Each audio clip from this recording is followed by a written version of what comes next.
Trail mix. Yeah, Chocolate, fig bars, nuts. I don't have one. We're gonna be I'm okay. sure. We're gonna be okay. It's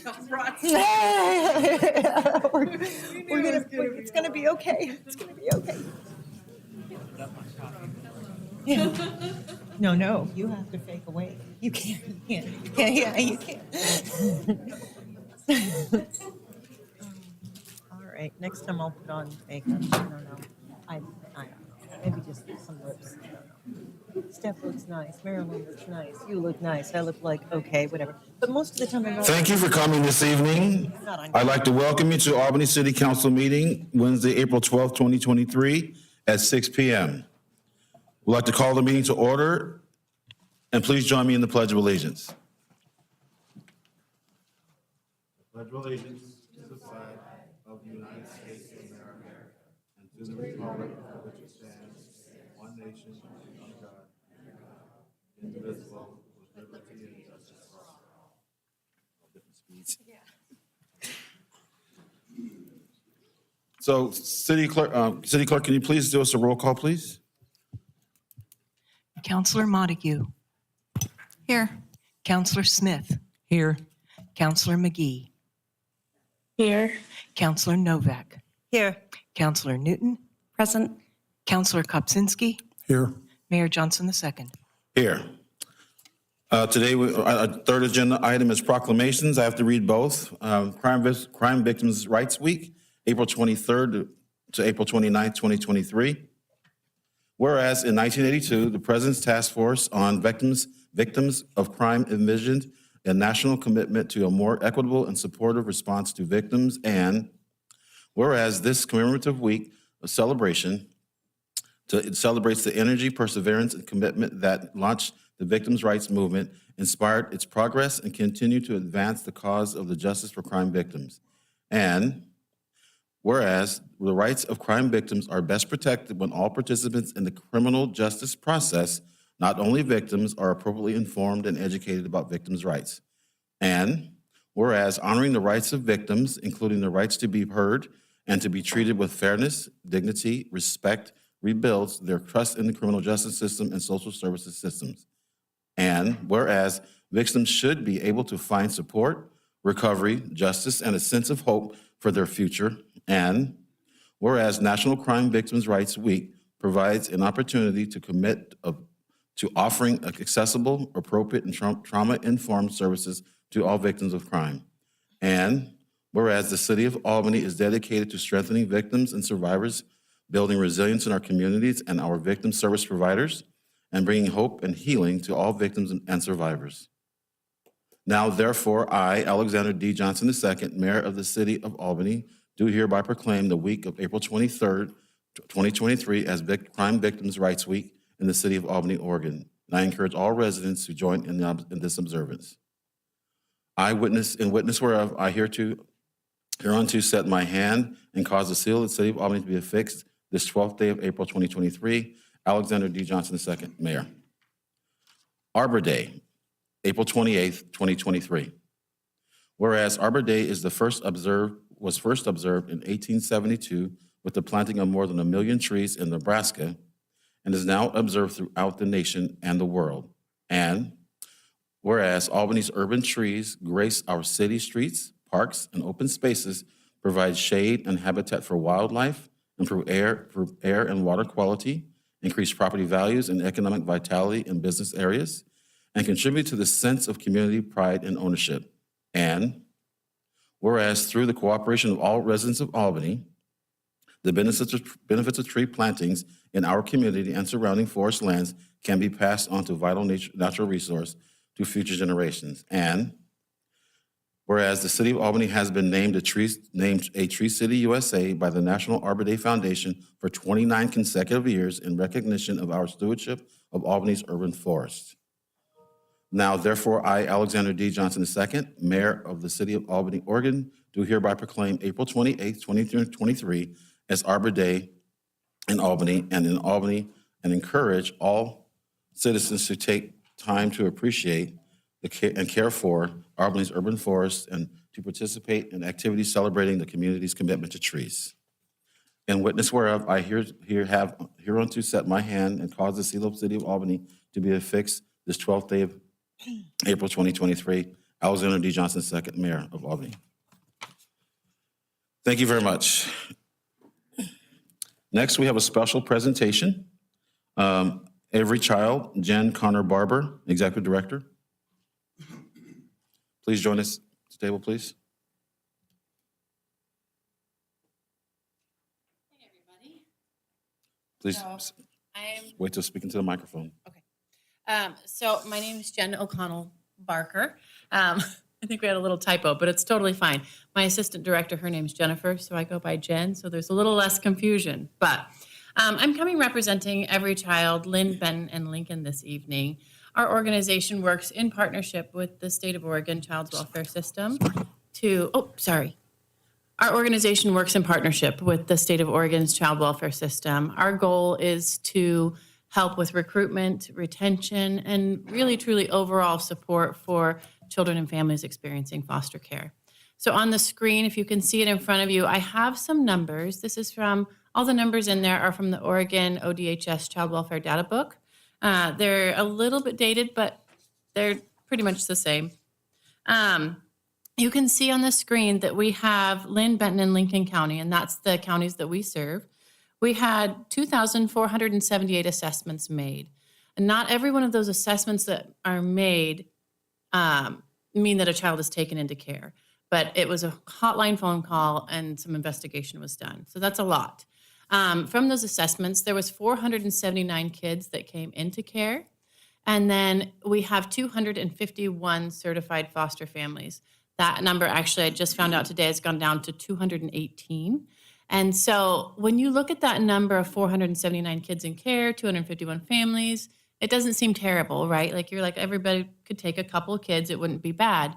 However, the problem with that number is that of those 251 families, about half or maybe a little bit more are kinship placements. So people will open their home to a niece or a nephew or a grandchild, which is wonderful. We want to see kids placed with families, but then they close their home.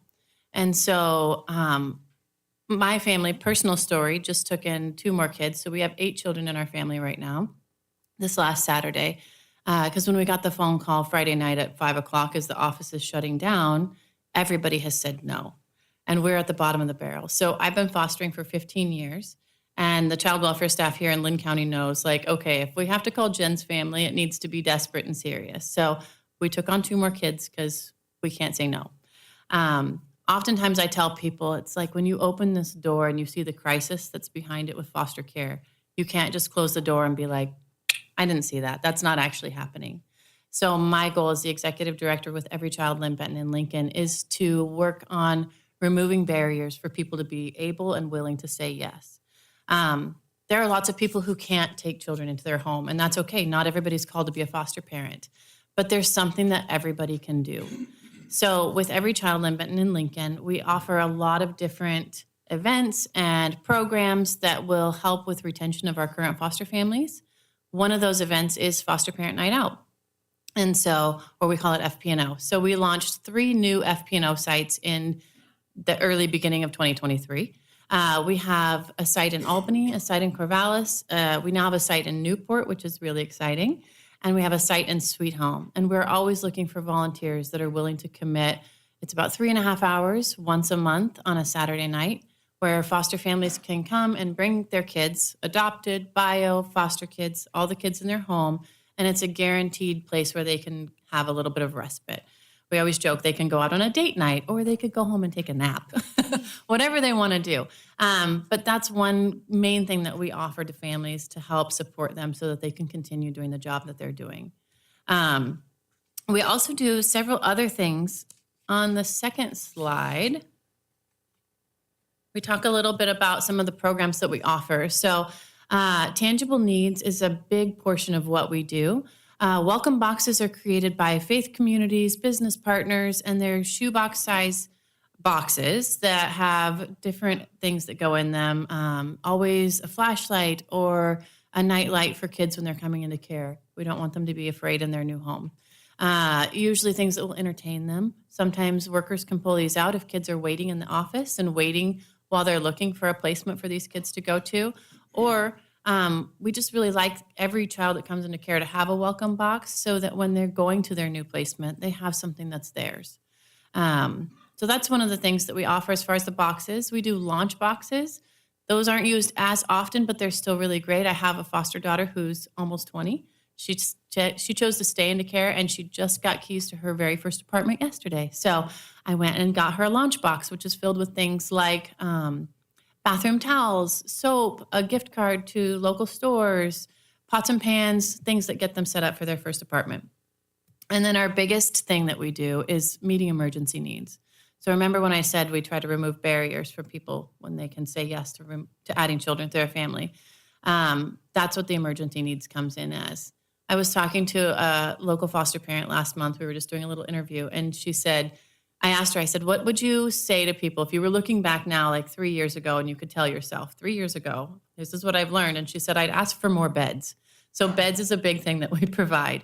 We don't want a bed to stop somebody from being able to bring a child into their home.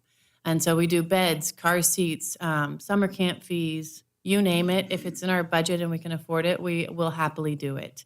Oftentimes kids come into care with nothing. The kids that we just got in our home Saturday came with a pair of mismatched shoes that didn't fit, a blanket, and a dirty dress, and that was it. So we want to remove that monetary burden from foster families when they get these kids. We want them to be able to say, hey, I can call every child and I can get clothes and a bed and whatever these kids need right away. So if you go down a little bit on the slide, volunteering. We are a 1.5 woman team here in Lynn, Benton, and Lincoln County. So we really rely on our volunteers. One of the things I talked about was FP&O, but we have another program called The Neighborhood that we just launched at the end of last year. And The Neighborhood is a program that we get together community groups of people. So usually we're looking for groups of 3 to 5 families to wrap around one foster family.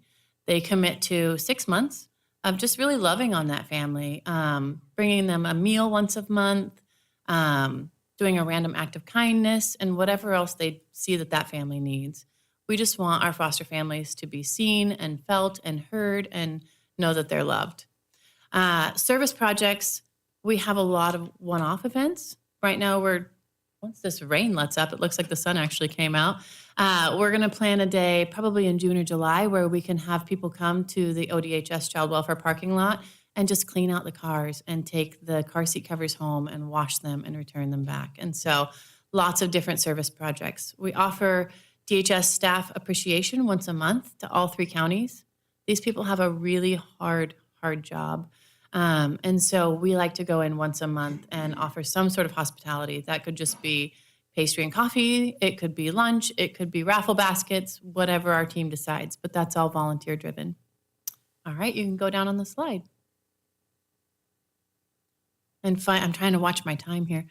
Finally, foster care. Of course, I'm sure everybody's familiar with foster care and what that looks like. But we have a brand new program that the state of Oregon rolled out just in January that I'm really excited about. It falls into that respite care program. So they have a certified respite program where the state is actually taking that monetary burden off of the foster family. The state's paying for respite care for children for up to 3 days a month per child to go to an actual certified respite provider. So they can get, 3 full days of full-time babysitting basically once a month, which I think will be a huge help to families. And there is a training video online, and it's 112 minutes, super easy. And there'll be a small home study where the state worker will come in and just kind of talk to the people and make sure everything looks good, background check, because these aren't our children. Shelter care, when somebody mentions shelter care, that is when a child first comes into care, into a foster home, and that's the first 21 days. And so in that 21 days, it's kind of like there's a couple of court hearings, and that is kind of a time where is a child going to go to a kinship placement? Is a child going to be returned home, or is a child going to stay into care? So that's what shelter care is. And then, of course, there's long-term care. You have people like me who have been a foster parent for 15 years. That's long-term care. There's just so many things that we do so many things that we want to do. But when I was talking to Mayor Johnson about this, he said, "What's your ask?" And my ask is always going to come back to the same thing, and that's monetary support. Without the grants that we get and without local families that are willing to donate to us, there's no way that we could continue providing for these tangible needs. There's no way that we could continue paying for foster parent night out because we feed the kids and give them crafts and do lots of fun things like that with these kids. And so our goal in 2023 is to have 100 individual donors donating $36 a month. And the reason for that is 36 counties in Oregon. And so when we get to that, we're going to have a little party. And we will invite all of our monthly subscribers and we'll do a fun event. But I want to close out with just a little story for you guys about these kids in care. I was talking to a friend of mine the other day, and she's actually one of the executive directors for Lane County, and she said the way that she got involved in foster care was a family in her church was fostering, and they said, "Do you think you could babysit these kids?" And she said, "Sure, no problem." It was a 2-year-old and a 4-year-old. And she said, "Well, I just want to let you know, like, the 2-year-old, might go digging through the trash can." And she's like, "Okay." She said he came from a food-deprived home where sometimes that's the only place that he could find food. And for her, hearing that there is a 2-year-old in her own hometown, in her city, just around the block from her, that has to dig through the trash can for food was enough to motivate her to start Every Child in Lane County, to become a respite parent, and to be able to do more for these kids. So thank you for listening. Jen, thank you very much. Council, would you like to have do you have any questions for Jen? Council? Thank you for coming. Thank you for coming. You're at 10 minutes, 12 seconds. Great job. Thank you. Thank you so much. And if you have literature you want us to have, you can drop it with the city clerk. Thank you. Now we get started on the work.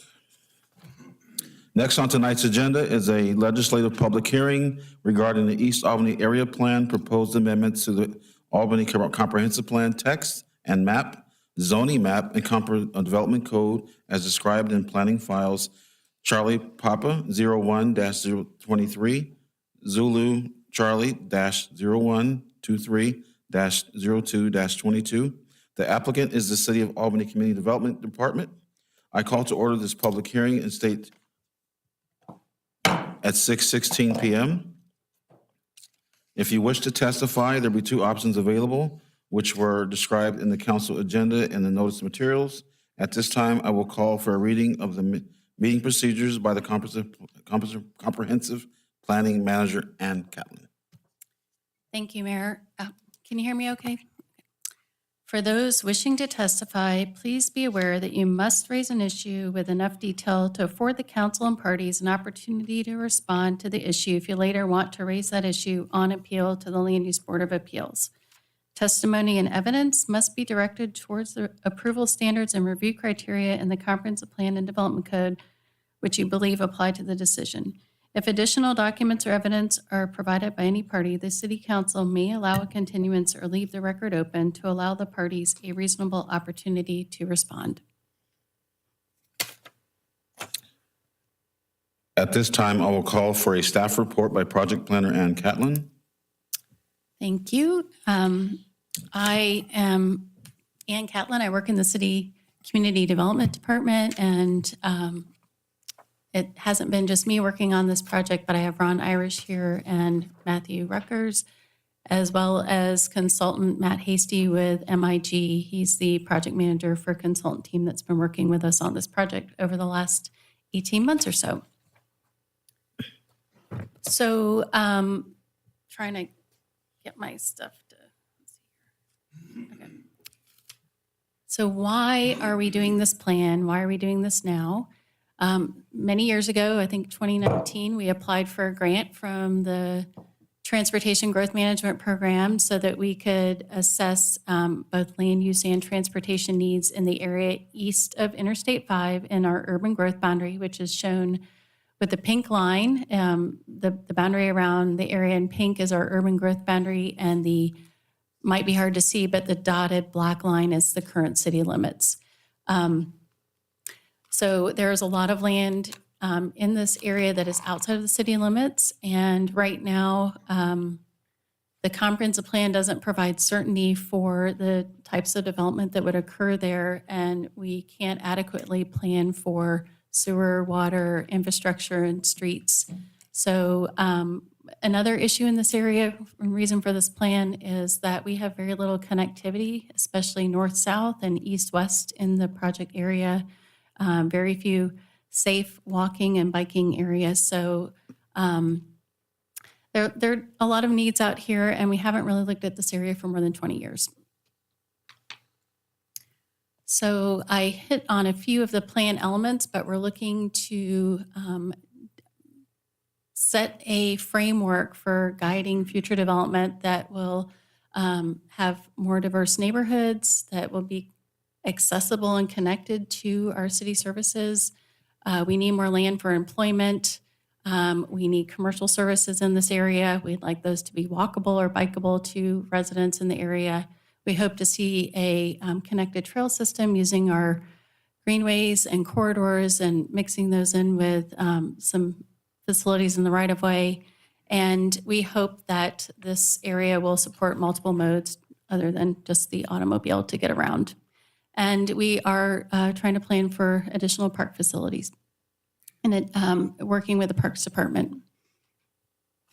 So we have been working on this project back since July 2021. There have been several work sessions with the Planning Commission and City Council. We've had open houses, one online virtual and in-house, and the second one out at the Fair and Expo Center, community conversations.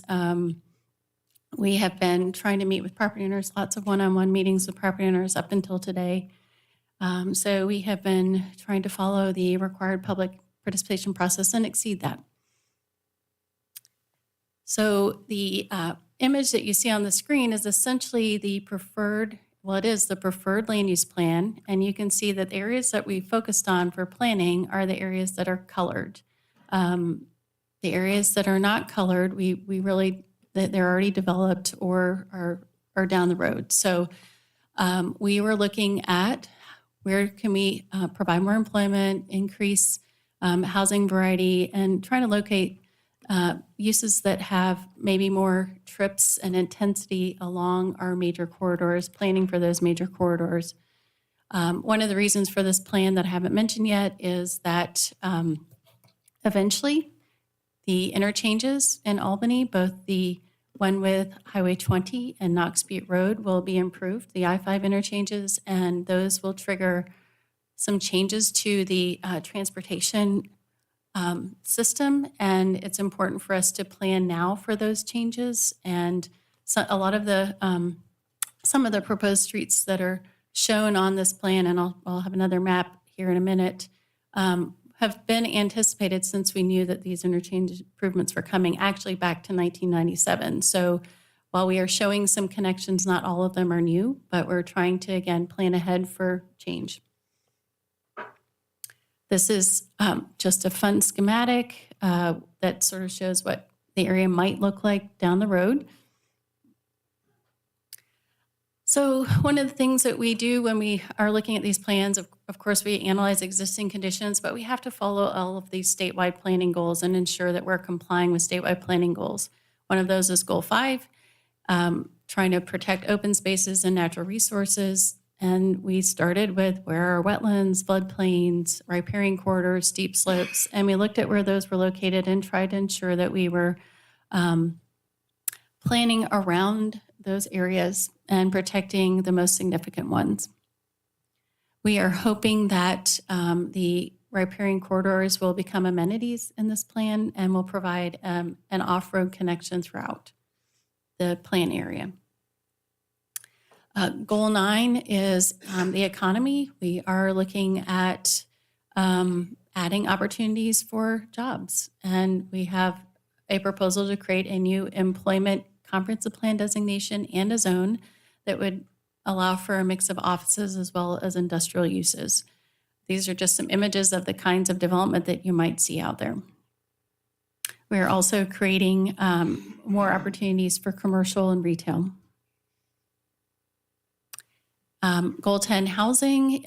We are trying to actually accommodate growth beyond 20 years. We're required to plan for 20 years. But I mean, this area has decades and decades of growth. You may know that we did a plan for South Albany 10 years ago, and it's just now starting to develop. So we are hoping that this plan will encourage and support more variety of housing types to meet the needs of all residents and future residents. So I mentioned the street network. I'm going to hand it over to Matt Hasty here. But before I do that, before I forget to say this, this plan, again, as a guiding document, we are not proposing any annexations with this plan. None of that. So anyone that is not in the city limits, that will not change with adoption of this plan. And Matt, Can you repeat that, please? Excuse me? Can you repeat that? So there are no changes to the city boundaries with this plan. No one is being annexed into the city with this plan. We're just planning ahead so that if a property owner, when they decide they want to come into the city, and first they must be contiguous to the city limits, and there must be adequate infrastructure and facilities available in close proximity. So when a property is ripe for annexation and a property owner wants to do that, this plan will help guide what kinds of uses could be allowed and what zoning districts would be permitted when they come into the city. Thank you. Okay, Matt? Hi, Ann.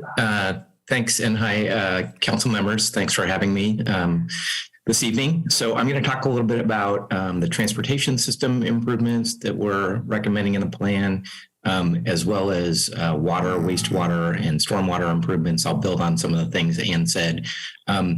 As Ann said, you know, the overarching goals of the transportation improvements are to create a system that works for all users, for all modes of travel. It includes a combination of improvements to existing roads, as well as new roads in the area, as well as new facilities for bicyclists and pedestrians. So kind of the whole range of improvements. And as Ann said, a large objective here is to improve connectivity throughout the area. I'll talk about a few specific roads on the next slide here. So as Ann said, there are a number of proposed improvements that have been part of the city's transportation system planning work for quite some time. And we pulled those projects into this plan to reflect the existing projects in the city's transportation system plan in that previous planning work. So examples include the potential future closure of Century Drive, as well as the extensions of Timber, Spicer, and Maple Leaf roads. As Ann said, some of these improvements are really geared towards addressing the impacts of changes to the interchanges associated with Interstate 5. And that's what's going to drive the need for a number of these improvements, as well as, you know, future growth in those particular parts of East Albany. So some specific projects here: extending Timber Road North to US 20 and to Blue Ox Drive, a roundabout at Timber and Maple Leaf, as well as a roundabout at Knox Butte and Scrabble Hill, and then bicycle and pedestrian improvements throughout the area, including on existing roadways. And I'll talk a little bit more about that in the next slide. I'll also just note that for a number of these roadways, we've identified sort of the conceptual or cross-sectional design for what the improved roadways or the new roadways would look like. And you see a couple of those here for Highway 20 and Timber Ridge. And I'll also just note that particularly on those state transportation facilities, that's going to require a lot of coordination with the state, with ODOT, to make those improvements happen in the future. So next one. So as Ann said, and I said a moment ago, a number of improvements for bicycles, pedestrians, transit. The plan includes a system of both off-street facilities for bikes and pedestrians. Those are the solid lines here, as well as on-street facilities, which could be a bike lane or a protected bike lane, or for smaller streets, there might be some shared roadway for bikes and automobiles where speeds are low and traffic volumes are low. But this gives you a sense of what that looks like. And that ties also directly into the city's parks and recreational system. In a number of those cases, those off-street pathways in particular parallel stream corridors. And the intent there is to essentially create some linear park corridors in those areas, provide opportunities for both passive and active recreation, and also to protect and enhance the natural resources in those areas. And then again, as Ann said, coordinating with the Parks Department in terms of other developed parks in the area. We haven't shown the specific locations of those on the map, but those would be planned and developed as development occurs throughout the area. And really, the overall, beyond meeting the recreational needs, just trying to enhance the livability of the area and preserve the amenities that those natural resources provide. Sorry about that. Next one. So the plan also includes proposed improvements to other infrastructure in the area. This slide is showing maps of potential new facilities associated with water and stormwater. In both cases, those are the red lines on these maps. And a couple of things on this. One, this work builds on work that's already been done by the city. The city has facility master plans for each of these types of services and facilities. So we're building on work that was already done. Some of the things that are in the plan were already identified in those master plans, and some of them weren't. The things that weren't tend to be primarily new pipes that parallel the larger roadways that we showed you on the earlier slide, as well as in some cases lift stations or pump stations to move water throughout the study area. Same kind of thing with stormwater. A lot of that will happen sort of within developments, but there also will be new pipes that convey stormwater parallel to or within the right of way of these existing of the new streets out there. So it's kind of what you're seeing there. And you're also seeing that there's already a lot of work that's been done to manage stormwater throughout the area. Next one. And the last one here for me is on the sewer system. Pretty much a similar story to what I talked about with the water system, building on the city's existing sewer or wastewater master plan, identifying additional facilities that would be needed to support the type and level and location of development that's envisioned in the plan. And this just shows you where some of those new facilities would be, particularly pipes and then new lift stations or pump stations, again, to convey the wastewater where gravity's not able to do the job completely. And within some of the supporting documentation to the plan are some information about the cost of those improvements.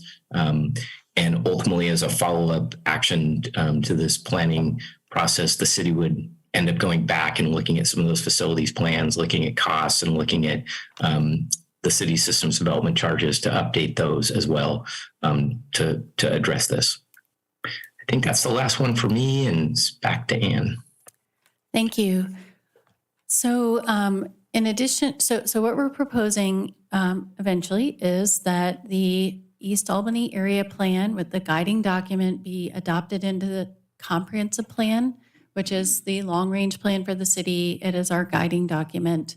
In addition to that, we are proposing some implementation at this stage, and that would include amendments to the Albany's comprehensive plan map. On the left side, you see the current comprehensive plan map, and on the right, you see what the proposed changes are. And areas that are proposing to change are shown with a red crosshatch. Essentially, these are the mostly undeveloped areas that are outside of the city. We are proposing to add the employment zone. I mentioned that. I forgot to mention we are our designation, excuse me, also proposing to add a high density designation. We had this in the plan, but we didn't have any high density zones, and we're proposing to bring that back as there are efforts to keep from expanding. We don't want to expand into the outside of the city as much and outside of our urban growth boundary, and we hope we can support transit and services. So this is just a table that sort of explains what happens. So when properties are outside of the city limits or when they're in the city limits, they have a comprehensive plan designation. So it's a broader designation. When a property chooses to come into the city, when they meet the criteria and it's approved by the council, they get to pick which zoning district they would like to have applied on their property. So there are multiple different districts that are compatible with each zoning district. We're again proposing to create the employment comprehensive plan designation and a new employment zone, but other zones, existing zones would be compatible in that designation. We are proposing to take the light commercial designation and just change it to neighborhood village because we have village center, which is a larger version of that might draw from more people. And the light commercial is really just small little nodes of commercial or mixed use that are within neighborhoods or close to neighborhoods so that people might be able to walk down the street to get half and half for their coffee, something like that. And again, we're proposing the high density residential designation, and we're proposing a new zone, but a couple of existing zones would be compatible with that comprehensive plan designation. So no zoning happens until a property comes into the city, but this plan just outlines what kinds of zones would be allowed. So there are just a few zoning map amendments being proposed, and it's only to properties in the city. We are looking at trying to have the zoning map align with the proposed plan. So the land use plan is shown on the left, and the zoning map, we're just zooming into the areas where map amendments are proposed. Essentially, the Timber Ridge extending down, eventually will extend to Highway 20, looking at changing the zoning there. And then a few other miscellaneous properties, some along Goldfish Farm Road, where we're proposing some higher density and mixed use. So development code amendments, I've already touched on them. We are creating 2 new zoning districts. We do have an existing mixed-use residential and mixed-use commercial zones, and we have found that the mixed-use commercial zone in East Albany has been developed with all residential development, and that wasn't really the intent of the zone. So we are proposing that in mixed-use commercial zones that you can no longer just develop residential without building some commercial. So you could build out that with commercial or mixed use, but you couldn't just do residential. And then we're doing sort of the reverse with the mixed use residential zone, which is not applied yet, but we're proposing to apply it in East Albany, where most of the uses would be residential, and then you can have a little bit of commercial. So just to summarize some of the review criteria, the plan is needed to address changing conditions. We need to plan ahead for these bigger projects, and we need to update our utility and facility plans to accommodate future growth. And this plan has really looked very carefully at where those needs are. We are supposed to assess the current comprehensive plan policies and ensure that the plan is consistent with those, as well as the statewide planning goals, which I reviewed many of those, that they better achieve the goals and policies in the plan or are consistent with them. And we feel that the plan is. We're also trying to reduce impacts on our transportation system by providing more connections and connectivity throughout the system so that we can disperse traffic throughout and plan ahead for that. And then development code amendments are consistent with the comprehensive plan goals and policies and with the current base zones in our development code. So I wanted to review some of the testimony I'm highlighting. You received everything in your packet, and a few more letters came in today that were forwarded to you, but I wanted to just cover a few and summarize testimony in case you had any questions. So ODOT submitted a letter back in March. They have a maintenance facility off of Goldfish Farm Road that's zoned light industrial. The plan shows this area transitioning over time, could be decades from now, to commercial or mixed use because of its location.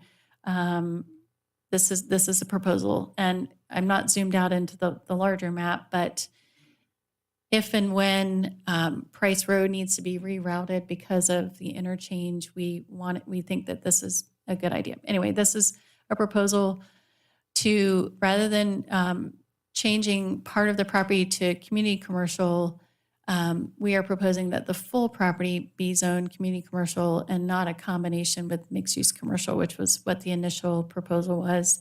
And that community commercial zone allows our current use to stay. It's not non-conforming. And over time, as things change, maybe with the maintenance facility, it would allow for that property to convert to other uses down the road. So then we received a letter this week from Mr. Barna, and he owns most of the properties at the corner of Century Drive and Knox Butte, which are zoned regional commercial. And there's a little piece that is on the east side of the creek that we were proposing for mixed-use commercial because it's close to the residential areas.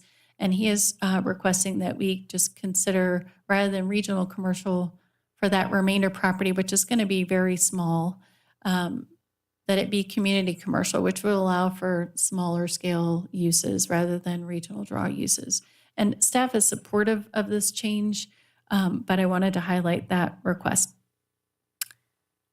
So then we have Mr. Vogel, who is probably going to testify this evening. He owns a property off of Spicer Drive, and it's outside of the city. And the plan was looking at designating it commercial just east of the dotted line that you see there. So to the right of the dotted line, and the rest of that area would just stay as sort of a residential reserve area. And when you zoom into the map, it's like, oh, we didn't realize that we were going to cause two different designations on his property. He is requesting that his entire property be designated commercial, general commercial, and we are supportive of that request. There was a second letter from Mr. Knoll. I don't really need to cover his issues, but yeah, I think I'll skip his. If you have questions about his concerns, I'll skip that because we do have a lot of people tonight. Most of the people that we've heard from live in the area outside of the city where really no changes are proposed to the maps.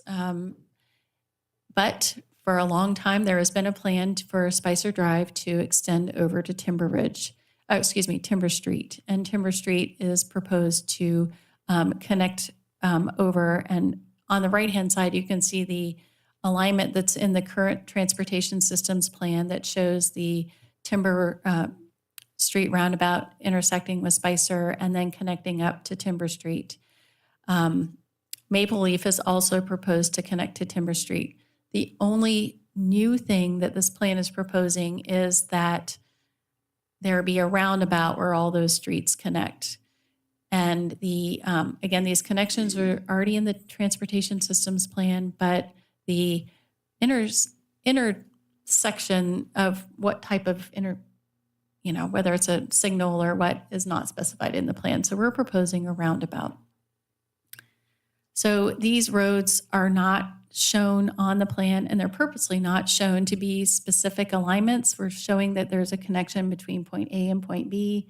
The specific alignments happen with development. It's a process where we work with the property owners and that kind of thing.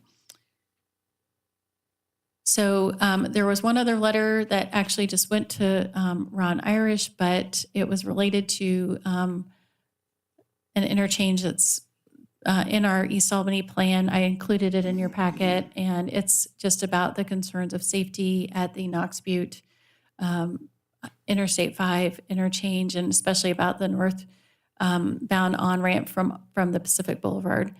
And we completely agree with this concern, and I put this in here because we really hope that we get funding for this interchange, and anything you can do to try to lobby the legislature about that. So this is one of the reasons why we're doing this plan. So at this time, you can ask questions of me, and Ron is not going to be here May 10th. And before I finish, we will be requesting that the written record remain open and the hearing continued to May 10th. And one of the reasons for that is something I forgot to mention is ODOT is still reviewing the transportation analysis. There are some specifics in the transportation planning rule, and we need more time. They need a little bit more time so that we can resolve any issues, and we hopefully will know more May 10th. So with that, I would be happy to answer questions, and also Ron Irish can come up to answer any questions. So do any counselors have a question? I've got Counselor Kopsinski first. Yes, the recommendations that came in after from constituents and property owners that you said you concur with, et cetera, are those in the plan that potentially we would be voting on, or those are things that we would have to? Yeah, so the ODOT request was made at the Planning Commission, and Planning Commission supported that request, so that change is reflected in your plan. But your packet had already gone out before we received the other ones, and actually, we can't make a change to those documents. You could direct us to amend those maps and bring back corrected documents. So when you get to deliberation, you can say, we support this request, and then we would bring back an ordinance that shows those amendments before you voted on it. Okay, and one more thing, we've gone through this process before, many years ago, for the South Albany plan, okay? And that's taken, how long ago was that? It was adopted in 2012. 2012. So we're 10 years down the road plus, and things are just now starting to evolve through that plan. So none of this is going to happen overnight, and it's not going to be 100% carbon copy of what you see on that plan. So I'm not too upset about things might be changing down the road, because you can pretty much guarantee they will. And I have no problem with that. Thanks, Counselor. Any other counselors? Counselor Montague and then Counselor Smith. Anne, I might have asked you this question when we were reviewing this before. I promise I'll write it down this time. On the table 5, it's page 65 of our packet. It defines the time, or it says timelines, short-term, long-term, medium-term. How is that defined, short-term, long-term, medium-term? I didn't see it in there, any sort of definition.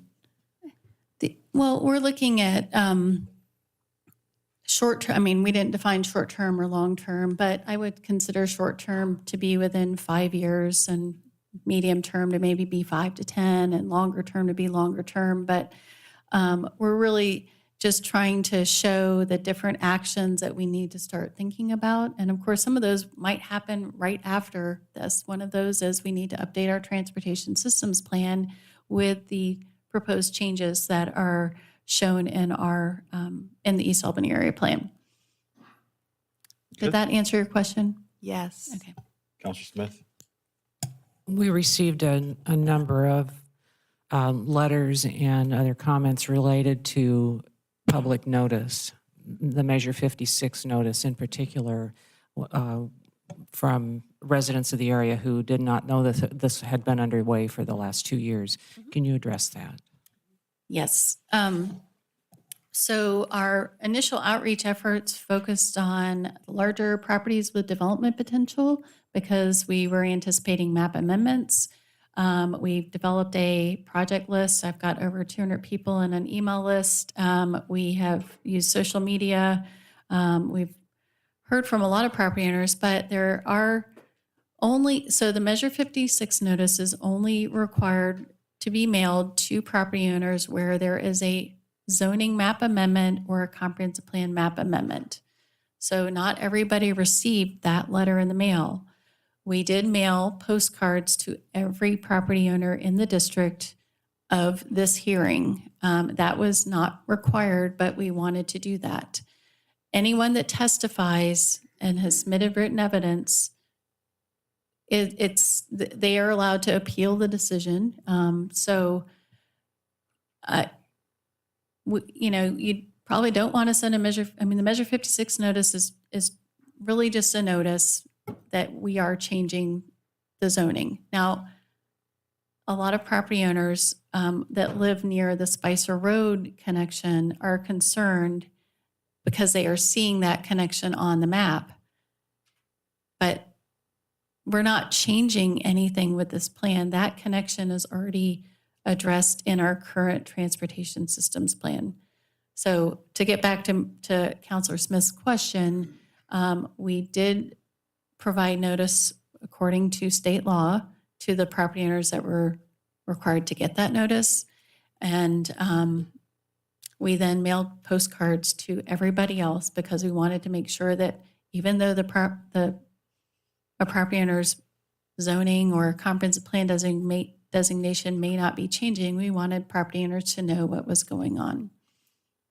Follow-up question. There were a number of open houses and surveys and online information. How was that publicized? Well, we used mailing lists, social media, website. We know that not everybody is signed on to social media, but we had really good attendance. We had a lot of people respond to the survey. We had, I think neighborhood association groups send it out to all their folks, and I know, tried to spread the word around. And it's challenging. I thought we had good citizen participation. We try to reach as many groups as we can, but I mean, it's challenging. I'm glad that people are here now. It's not too late, but some of the concerns that you'll hear about and that have been in the written testimony are about things that are in the transportation systems plan, and the time to address those concerns and whether there might be future specific alignments for a roundabout or a road is when the transportation systems plan is next updated. And actually, the city will be working on that, starting on that later this year. And I have promised that anyone I have the email for, I'll be handing over the emails of everybody to the project manager for that project. Thank you. Any other counselor have a comment? Counselor McGee? I do not have a comment. Counselor Newton? I have one quick question. I know that there was a constituent that was concerned about response times for Albany Fire Department and Albany Police Department. Do you have any reservations or have any idea for how the expansion and growth for the roads and new development would affect response times? Well, I could let Chief Wooten come up, but I know that one thing that we haven't done is where would a new facility be located? And I will just share that, and this is a long-range plan. We're probably going to eventually need another fire station to reduce response times. Maybe it would be a facility that's combined with some other city needs. And so, but the roads should actually reduce travel time rather than increase travel time, because there should be more ways to get around over time. Now, we're not going to go in and build the road, but development triggers those road developments. Thanks. Following up on that, has anybody done a study of how long it takes currently to get to the hospital? You can ask Chief Wooten about that. Chief? Because I know there's a lot of development over on Knox Butte, and with these proposed changes in the future, what is it currently taking for an ambulance or EMS unit to get from the Knox Butte schools out there, Timber Ridge, Mellow Ridge, to the hospital? Okay, so there's a lot of factors in that, and I don't have a specific answer for you because, some of the factors being the traffic, time of day, whether or not it's an emergent call or a non-emergent call. So I wish I could come up to you with a solid answer, but I would just be speculating. Okay. I ask because what I do for a living. Yeah. Most of my clients are over the age of 65. And, as we age, things start to happen. I'm concerned about a more centrally located urgent care or emergency care facility. So that's why I'm glad she asked the question about the fire station. Thank you. Mayor, I will say that there will be more opportunities to locate emergency services, hospital, maybe it's outpatient care or whatever. Those can be located in East Albany. I mean, it would be great if there was a doctor's office out there or Urgent something that maybe had an urgent care or whatever there. So, I mean, hopefully this plan might help make that happen sooner. Thank you. Councilor Novak, do you have anything today? Not at this time. Okay, thank you. So all the councilors have responded, that wanted to respond. Item 6 is we will now be taking public testimony. If anyone wishes to enter an exhibit into the record as part of the testimony, please briefly describe it and then present it to a city clerk. Does anybody have anything for the city clerk? I will now call on those that registered to speak first. Testimony is limited to 3 minutes, and we refer to the public hearing sign-up sheet in my hand. We will now be taking public testimony. Oh, here's the right. We'll start with Randy Vogel. Is that here? We submitted a letter. Randy, you here? There you are. Is it Vogel? Did I pronounce it properly? I don't even know how to pronounce it half the time. Vogel is how I do it. Okay, thank you. Before I get started, just one thing in regards to some of the stuff that was mentioned. As you noticed on the map that was brought up on the Transportation Safety Plan from 2010, it clearly showed the timber connection, but it did not show the maple leaf connection in that map. I don't know if you guys noticed that. But that is what's causing a lot of the controversy right now, is that one was very clearly communicated to the city and to the community in 2010. The maple leaf connection was not communicated well. Okay. And I think that's really what's causing a lot of the issues around my community and the affected area in my community. So, thank you guys for your time. My wife and I own and operate Sensible Speech and Rehab, a pediatric development center, working with children with developmental delays. We are located on 3615 Spicer Drive. Currently, about 75% of our patients and families are living below the poverty line and qualify for Oregon Health Plan. Working with children with disabilities, we have a company mission to be a connecting point in our community, a resource to help families connect to support systems and resources in their community. Many times our speech therapists are literally helping our patients find their voice for the very first time. We teach families with developmental delays that they need to advocate for themselves. I find myself today advocating for our patients, our community, and my neighbors on Spicer Drive. About 50 days ago, I was informed that the development of the East Albany Plan would eventually require the removal of our building and the valuable services that we offer in this community so that a new road could be built to make it easier for Home Depot and other future developments to access the highway on the newly expanded Timber Road. During the Planning Commission hearings, there were tons of concerned neighbors across the East Albany neighborhood that voiced their concern about how traffic is proposed to be handled and the impacts that these new developments would have in their neighborhood. At this point in time, I've talked to over 30 families or 30 neighbors in my neighborhood about their concerns. Generally, it seems the neighborhood understands that the city needs to continue to grow. As we meet the housing needs and employment needs in this growing community, but we also need a comprehensive plan that discusses transportation on the east side as well. During the planning meeting, we were told that we'd talk about transportation in East Albany another 18 months from now.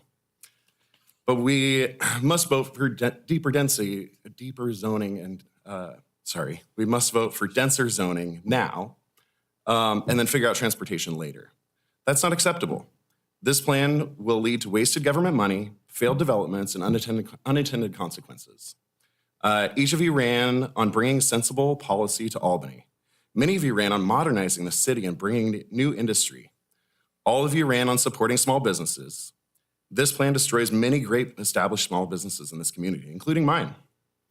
I understand that there are developers waiting for this to pass to start large-scale projects, housing projects, and we understand that housing is a major issue in our city. Thank you, sir. And across this entire state. Yeah. The 3-minute time limit. Oh, I'm already over? Yes. Okay. Thank you. But you did send a letter in, correct? What? You did send a letter in, correct? I can give you this letter. So can you send that to us, please? There's a bunch of new information in here regarding some, I guess the touch points that I would hit on is that during the planning process, one of the gals that was part of the planning commission, I got an anonymous call from a government employee stating some things that were a conflict of interest. Karen Cardoza is on the Planning Commission, but she was also part of this advisory council. So she was part of, she didn't disclose any conflicts of interest as she was going through the deliberation and the voting process. We still can't figure out how anyone in Spicer Drive wasn't notified about Measure 56. That was also brought up by this anonymous person. So there were lots of things. Thank you. I'll give you the letter and you guys I appreciate it. Thank you.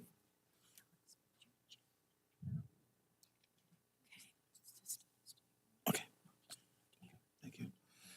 So thank you very much, City Clerk. When you're speaking in the microphone, please get a little closer because everyone needs to hear you. So please bring the microphone a little closer. I appreciate that. We all would.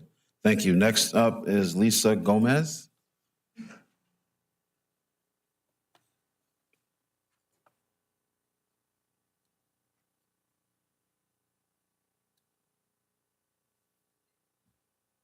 Thank you.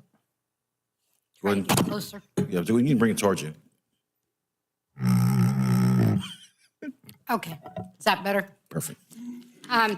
To start off with, I am a homeowner that has been in the neighborhood for 30 years plus.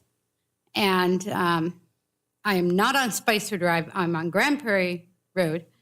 But our little housing out there is part of the urban growth area. And I'm concerned of some of the changes out there I've already seen that didn't, I am totally up with Mr. Vogel's concerns because I seen a house tore down on a corner out there, very busy corner on Waverly and Grand Prairie. They took down the house, they built a bunch of apartments there. There has been no improvements to that intersection whatsoever. That was a very dangerous intersection before they did this. It's busy traffic. There's a park across the street. So seeing this development without planning what to do about that intersection, and my concern, there's children that are going to be living in that apartment complex. There is a park across the street. Yet that is one of the most dangerous intersections in town. It's got a blind corner there. So I don't understand how they could have went ahead with that without making any plans for safety or changes in that intersection there. So what Mr. Vogel was saying, that the road systems, that things are going to pop up before the transportation part of it is addressed. And that could develop some pretty dangerous situations for the residents. When I bought my home, I bought it in the county because that's the lifestyle I wanted. I understand things change. And I hope that I'm giving the vote, I would be able to vote for these changes and that I would have a say in part of it as a homeowner in that area. One of my other concerns are they're bringing up employment. We need to increase the employment. I'm wondering where that's coming from because in this city, in Albany, there are businesses that are closing their doors. There are restaurants that won't serve dinner. There are restaurants that we used to go and sit down that we can no longer use their dining rooms. The businesses around here are closing down. They're cutting their hours at an alarming rate. And when asked why, they all have the same answer. Thank you very much for your time. We can't get people employed. Thank you. Okay.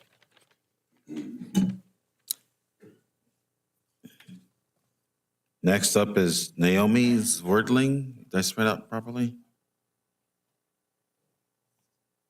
Did I say that properly? Oh, yes, you did a marvelous job. Thank you. Very impressed. And we also have Brian Morey. Okay, so both together? Yep. together tonight.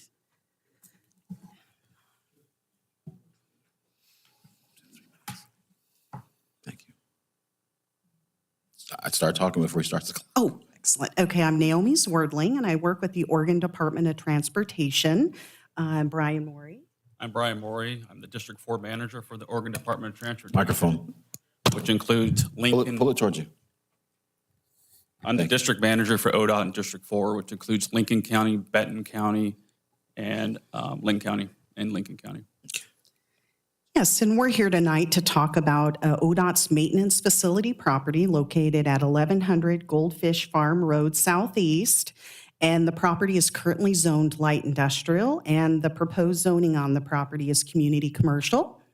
And the city said that this use will be outright permitted, and we would just request that we get a letter regarding that to ensure that it is indeed outright permitted, so there's no questions later. Also, I would like to mention, we did review Table 4.090-1 for that community commercial zone on page 190 of your packet.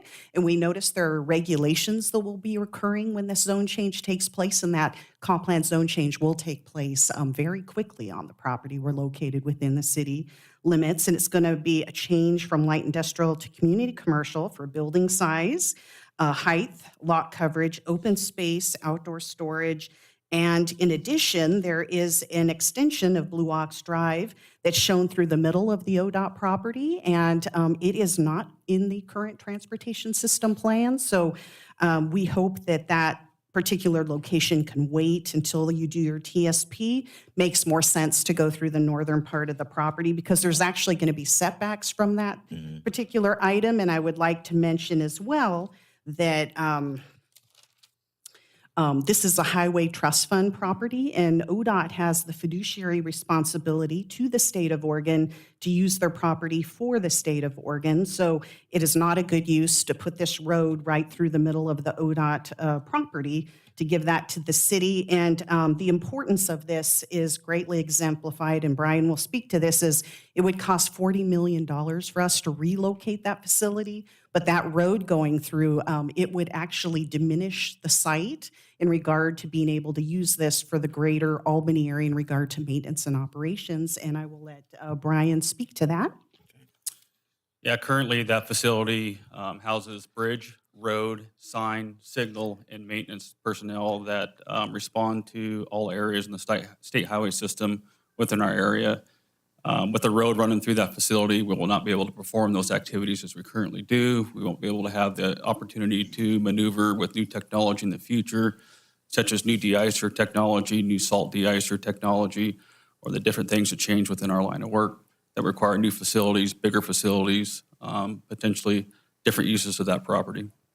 Okay, thank you. We'll take it under advisement, and I'm sure Ann Catlin will address that in her future documents. Thank you both. so much. Appreciate it. Next is Amy Merkling.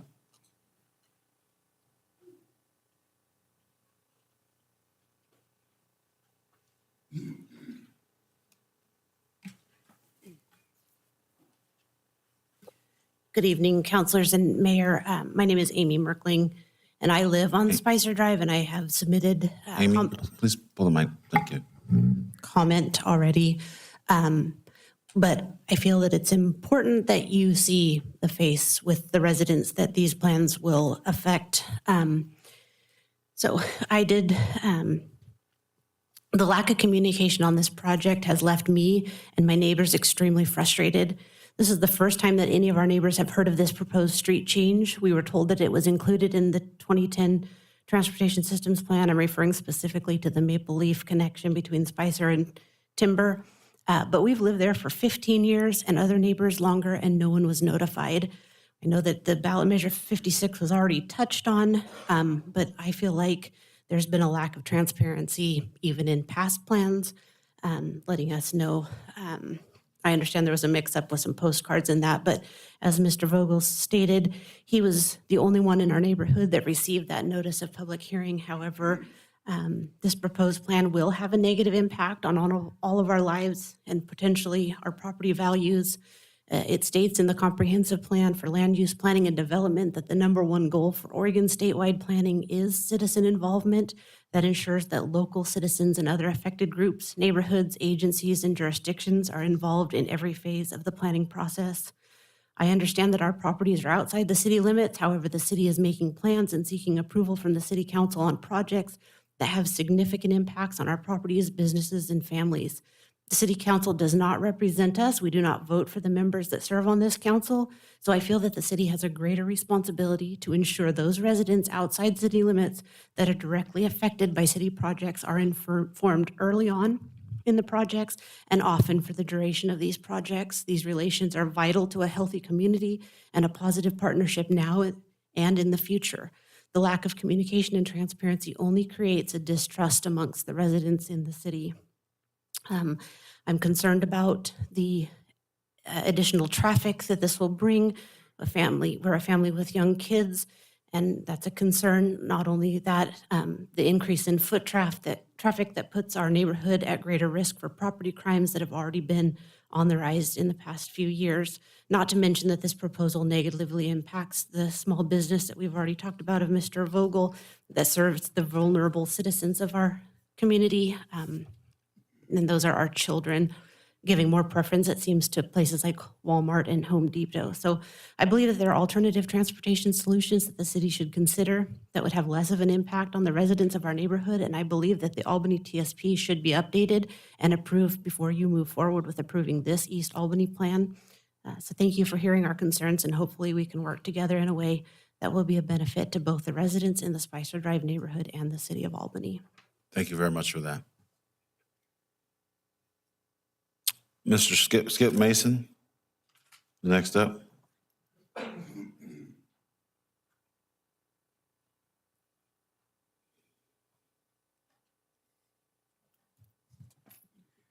Sir, my name is Skip Mason. I have a piece of property, 10 acres, corner of Grand Prairie and Three Lakes. I've been up here about 5 years, and this is about a month ago was the first time I've been heard about any of this. I would request any update through the email I left on the sheet, but everything that I've seen tonight about Three Lakes Road coming into Grand Prairie, we get an accident a month on that corner. But what I see tonight is increased traffic on that corner, but no improvement. I'm concerned. I came up here to be in the county, not be part of the city. I spent hundreds of thousands of dollars to be in the county, and I don't see where I get a vote on this. It's kind of like you can appeal the decision and, you know, tough beans if you don't like it.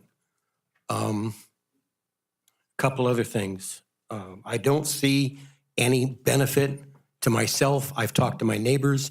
They are not in favor of being taken into the city without some, you know, do you want to be part of the city? They just like, you know, they're understanding that they're being taken into the city whether they like it or not.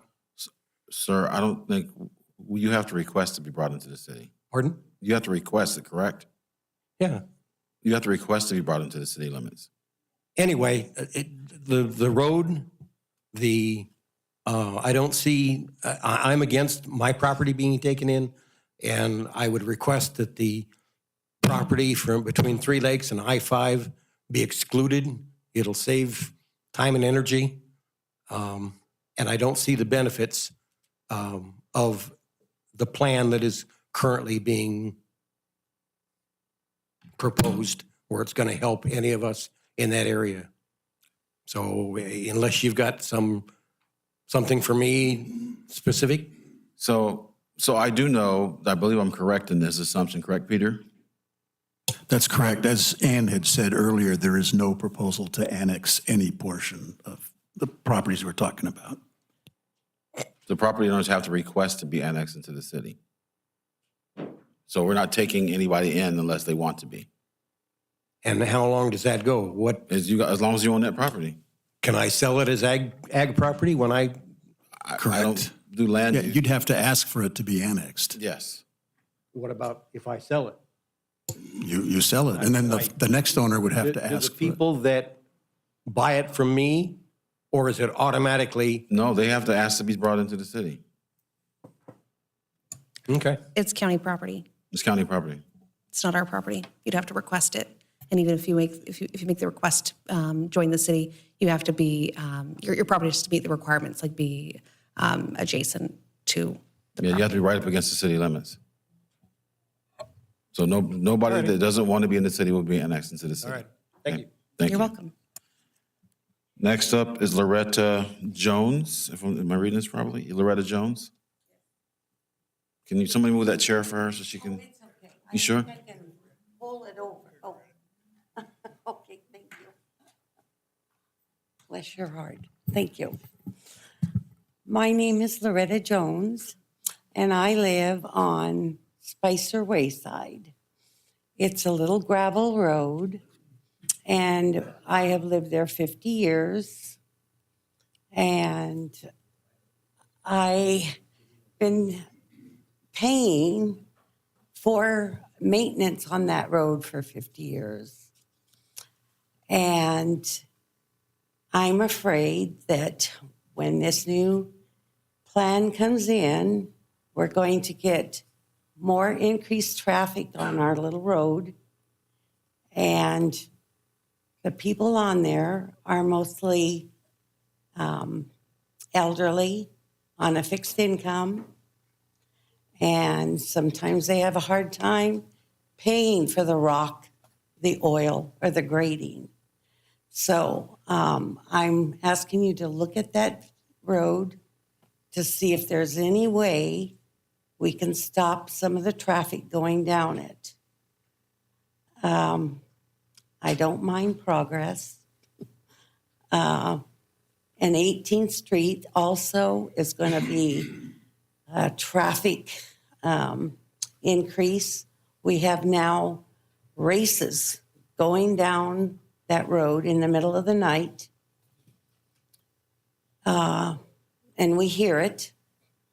So, Somebody brought that to my attention this morning, actually. Did they? So, yes, it Okay. did. So, again, I'm asking for you to look into maybe not having the traffic go down Spicer Waysides. So Okay. we have to end up paying more money to keep the road improved. If we don't keep it improved, our mail will stop. And anyway, that's Thank you. about all. Thank you. We'll take another advisement. We all have notes on this as well. Okay. So thank you very much, Loretta. Mhm.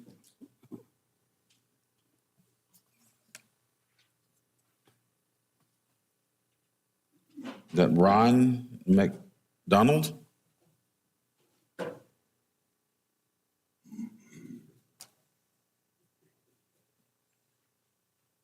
There he is right there. Oh, they're leaving. Is there a Ron McDonald? There's somebody messing with me.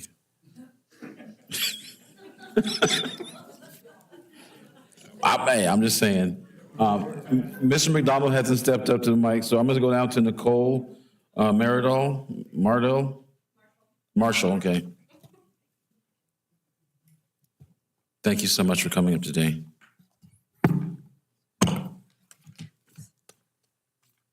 All right, so my name is Nicole Marshall, and I am a resident of an affected area. I live off of Grand Prairie in the neighborhood by the school district building back there. So I'm not necessarily concerned about my zoning, but the issues around me and what that brings to my specific area. So I have a lot of the same concerns that everyone else has about the traffic and what's going to happen to, you know, the people that have their businesses and those things. But what people haven't touched on, and I'm going to submit this so you have everything, but that they haven't touched on, I want to make sure people are aware. It's called a tax increment financing. So when you are making new waterways for the sewer and all of that, so of course revenue is going to pay for part of that. That's just common sense. Well, there's a huge deficit that's going to be made up by grants and other revenue streams probably.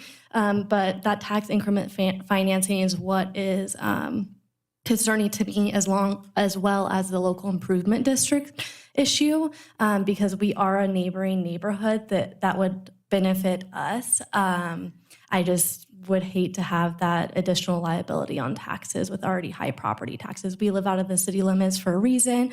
We just moved there over the summer, but I do see that in October there was an open house. I was not aware of it.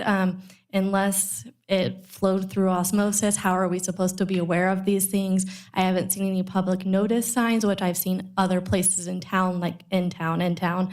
So I just feel like communication and transparency wasn't there. And the letter we got with the map was also not transparent. I had to get out a map and write the main roads to figure out what I was looking at to see where my property fell into these areas. And then I also wanted to talk about the part where it talks about school, fire, police stations, how there's no long-term plan. I just kind of feel like that's throwing a plan out there and not having a plan for those. Like, we should know exactly where that's going to go in the long-term plan, instead of just being like, oh, it's an issue now we need to deal with it, but it's going to be a year before we can implement this. So I just feel like that was a big issue. And then also about the zoning. I pulled this directly from the packet. It says, in the future, areas within the East Albany Plan area, but currently outside the city limits, are expected to be annexed into the city. So I was looking at the Oregon revised statutes, the annexing statutes, and there is a portion that says a proposal of annexation of territory to a city may be initiated by the legislative body of the city on its own motion or by a petition to the legislative body of the city owners of real property in the territory to be annexed. So yes, we do have a choice now, and we might in the future, but you guys can also petition for that for a vote. Which hopefully would be shot down maybe. But I just wanted to bring that up, that annexing issue. Can you, go ahead, Counselor, go ahead. Hey, so, okay, I wrote down a few notes. Yes. So I currently live in a TIF district. I live in Cara. Mm-hmm. So I want to just clarify, you're not paying, like, out of your own pocket, you're not paying extra taxes. So what happens is, let's just use some round numbers. Let's say my property taxes this year are $1,000. So when there's a TIF, it's frozen at that rate. So the county and the city, they'll get that's part of the regular budget. Then anything that goes over, so then say like the next year, my property taxes are $1,050. So then that $50 goes into the TIF fund, which then funds the project. So it's still your regular property taxes. Sometimes they go up a little bit. I know mine did this year, but it's not like an extra burden on you. It's not saying, hey, here's some more, we need some more money. And then I'd love if we knew where the new, like if we had a new fire station, where that would be. I don't think that it's possible for us to say, hey, this is property we want to purchase just down the road. Like it wouldn't be something we'd be able to do right now. I think it would be better to see like where the need would be. So I understand, because I care about that as well. But yeah, so just wanted to clarify a few things. Okay. We can get coffee and chat. And Okay. you can definitely go to the city's website as well, because that's all on there. I mean, Oh yeah, I found it, but I didn't okay. think it was very inclusive to people that don't have computers or don't know how to use them or find information. So thank you. you're welcome. But if you have something to submit, please give it to the city clerk. I'd appreciate it. We all would appreciate it. So I guess Ron McDonald's not coming.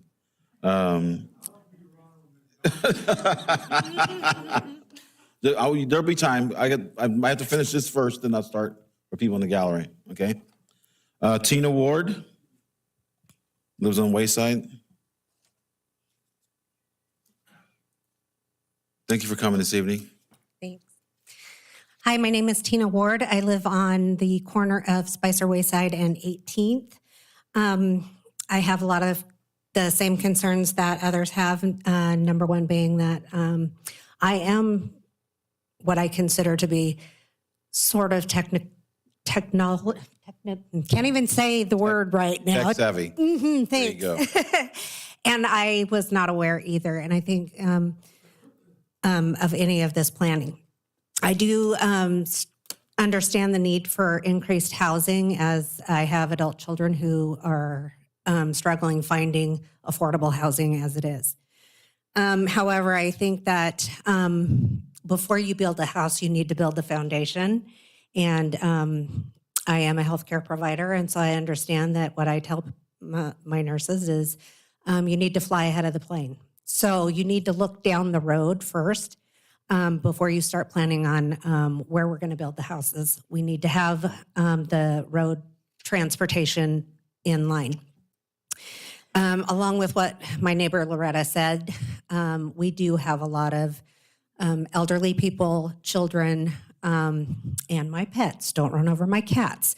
And so my concern is how the transportation will end up going down Fescue over to 18th to that roundabout that is proposed at Spicer Wayside 18th. And I guess it will go up to Highway 20 maybe or something like that.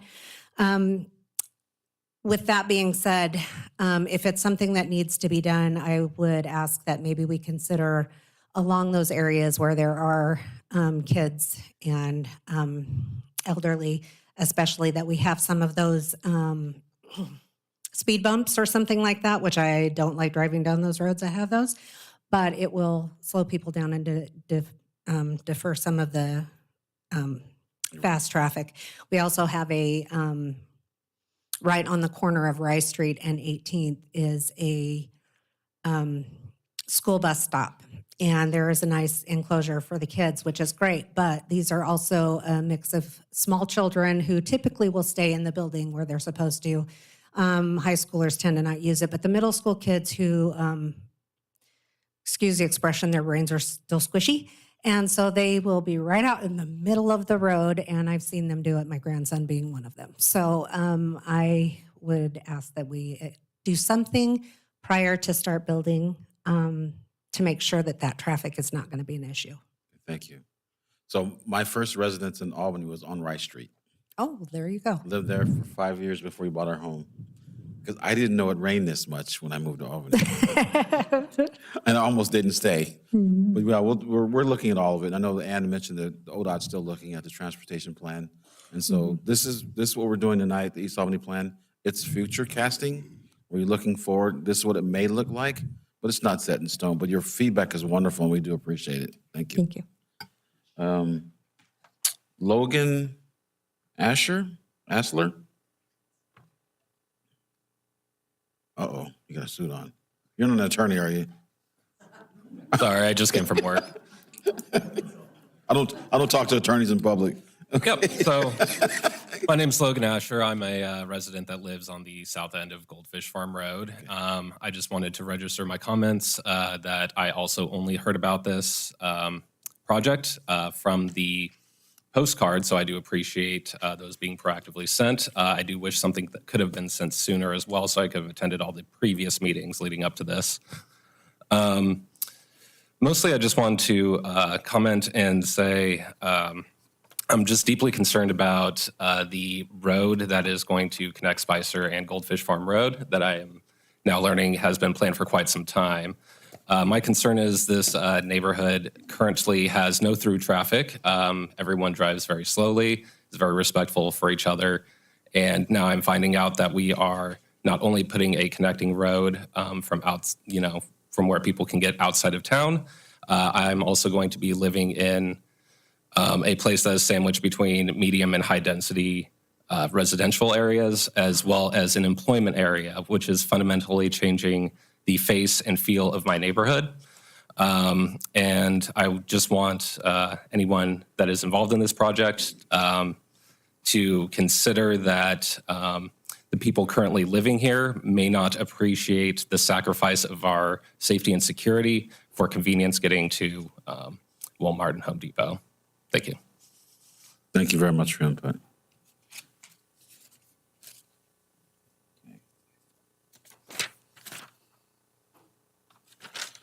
We will now be taking testimony from those who did not register to speak beforehand.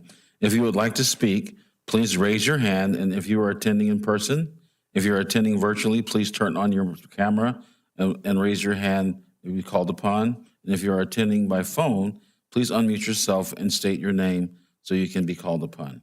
Does any member of the audience wish to speak about the application? Please join us up here. Didn't you already speak to us? Nope. Okay. But I'm fixing to. Uh-oh, there we go. Watch out now. My name's Jeff Broyles. I have a small little car lot on the corner of Timber Street and Santiam Highway. It's called Ace Auto Sales. And I too got this card. Probably a few weeks ago, I just threw it down on the desk because I looked at it and I said, that's everything north of Santiam Highway. That's nothing that I have to respond to. Luckily, I had a neighbor, Randy, he talked earlier, came by and he says, do you know what's going on with Timber Street? Now, I've just recently purchased this property. I've been there as a renter for 20-some years. And I knew that there was some scuttlebutt about they're going to extend the road on down.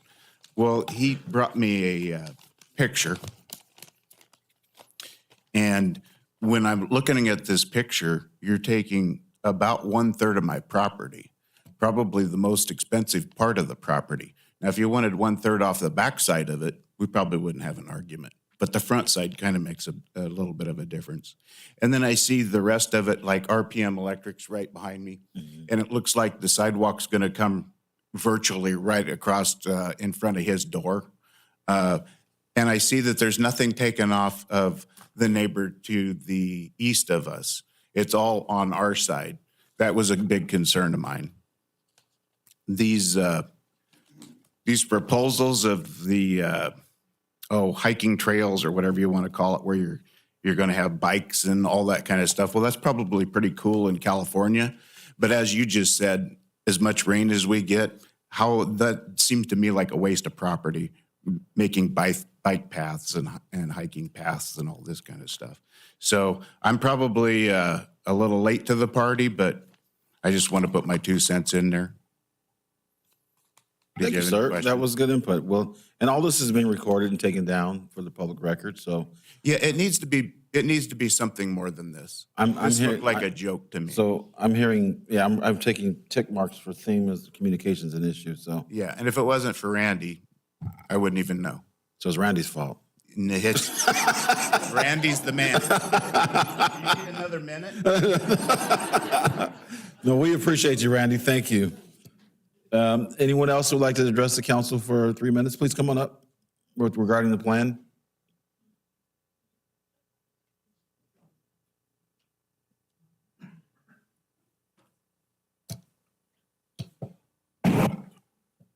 Good evening. I'm Bill Goff. I live on Scravel Hill Speedway. On our way in tonight, there was an accident at Highway 20 in Scravel Hill. During the Planning Commission, I suggested that we take Scravel Hill Road, where it bends just across the second little bridge, and extend it straight into Kennel Road and install the light. Now, we've been there for 42 years. I drove my truck for 42 years out of that place, and sometimes I'd be sitting there anywhere from 15 to 20 minutes trying to get out onto Highway 20. And the only way I can see that the whole traffic problem could be solved is that the state extend Highway 20 clear out to the radio station with 4-lane with a turn lane in the center. Or at that point, put a light at Kennel Road and Scravel Hill. That would solve a big problem. Now, I don't know if you all know that Scravel Hill Road is the bypass for the freeway when the southbound lanes and northbound lanes get screwed up at 5 o'clock virtually every day. And it goes not just to Knox Butte, it goes over the hill down to Old Salem Road. Now, I can understand when we moved out there, we knew we was in an urban growth district. And so far, basically the only thing that affects us is the traffic. But when you go get over by the VFW and the car lot and RPM, you're really screwing things up with that road plan that they've got. I drove by there last week or the week before last when we had all that rain. That whole property behind the VFW clear up to Spicer, all you could see was water. Oh, So it's going to be real expensive to build that road up. So it's not going to flood. Plus the fact that you're going to have to drain that water out of there. And I'm not too awful sure what that property is designated as wet ground or wetlands. And that's something that needs to be investigated before any roads be put out there. Otherwise, budget's going to be blown out of hell. Thank you, sir. All right. I appreciate it. Is there any other member like to speak with the council on this matter?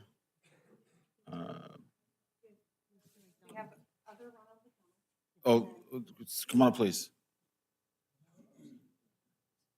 State your name, please. I don't need your address. Just state your name. My name's Earl Newman, Be careful. and I live right there at Timber and Knox Butte. And I've lived there Gentlemen, please. Excuse 13 me. years now. Excuse me, sir. There has been, Knox Butte is like, it used to be a road, now it's the freeway. We've went from, very little traffic. Now they've built 1,000, probably more units, two grade schools. They've done nothing to Knox Butte, only to assist the fairgrounds. They put a third lane in 15 years ago when the fairgrounds was there. They've done nothing to Knox Butte since. So infrastructure is very important before we start building, because once you start building, there's no room for road expansion. That's all I have. Thank you, sir. Thank you very much. So, please.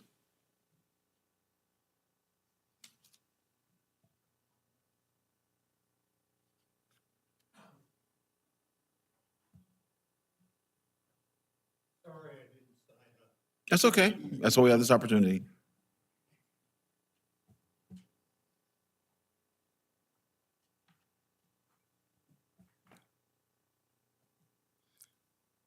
My name is Bob Dick,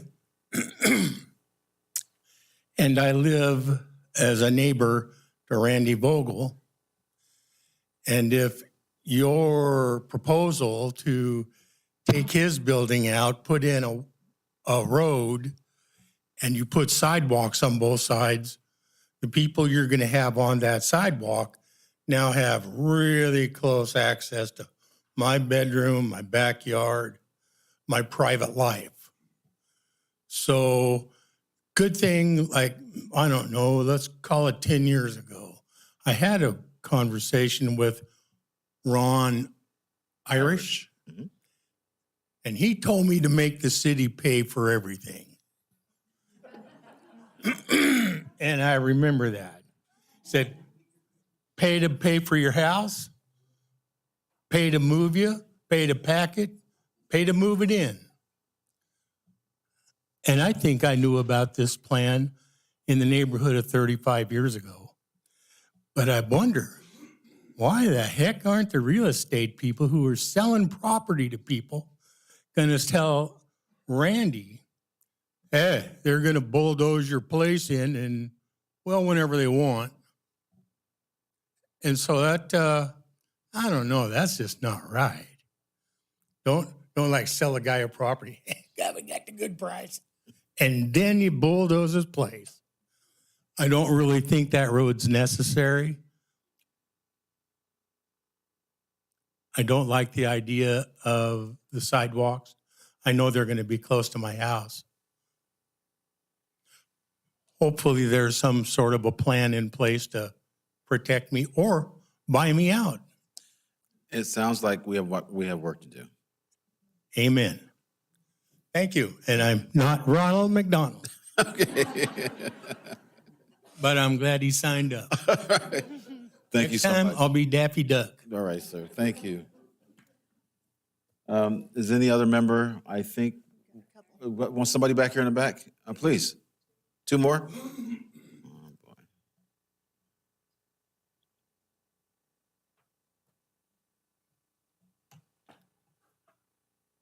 Good evening, Tom Cordier. I've been listening tonight, and your original presenter, the way I heard it, was, yeah, there's transportation issues, but we're going to handle that later.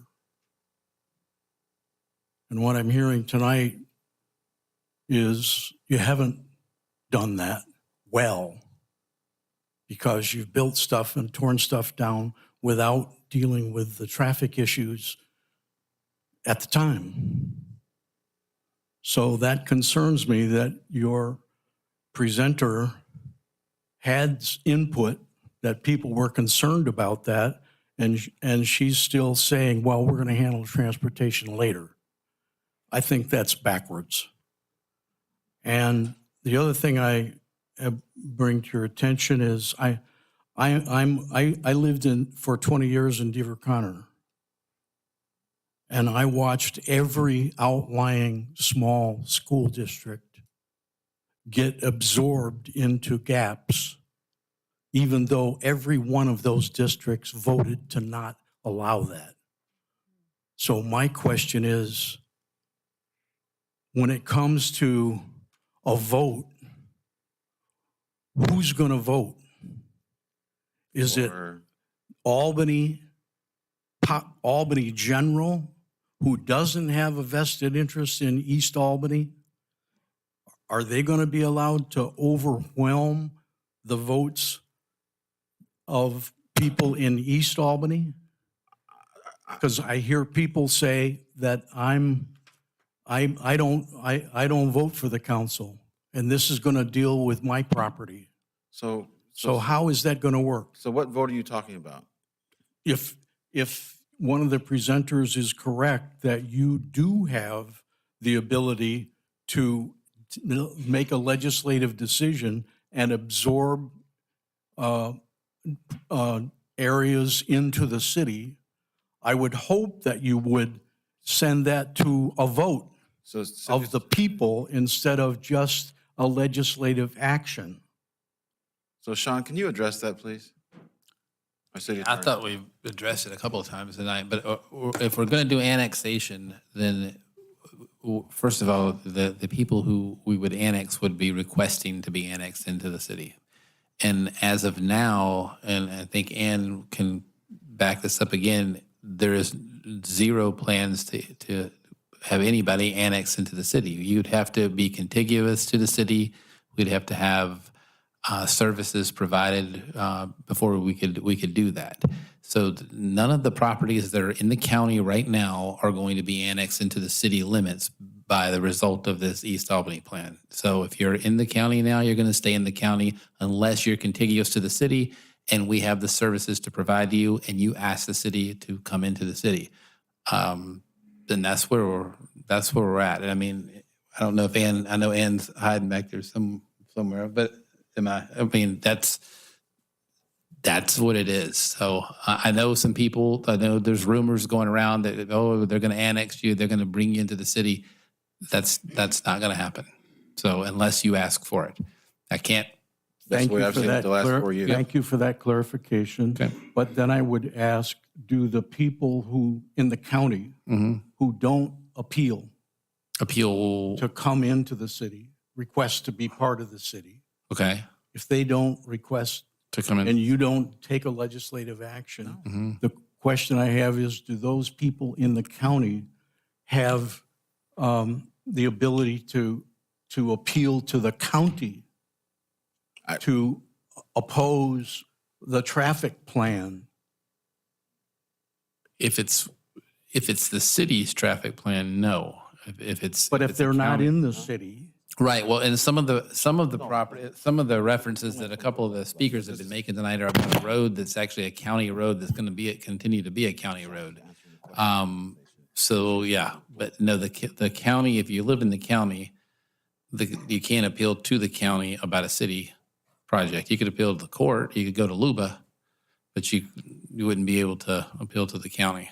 Good. So thank you, gentlemen. Thank you. I appreciate the explanation. Yeah. Thank you. Are you, Tom? Thank you. It's pretty tricky stuff. It can be. And But we can chat. and my view is Albany has a record of doing tricky stuff. Not this mayor. No, not happening. Thank you. Correct.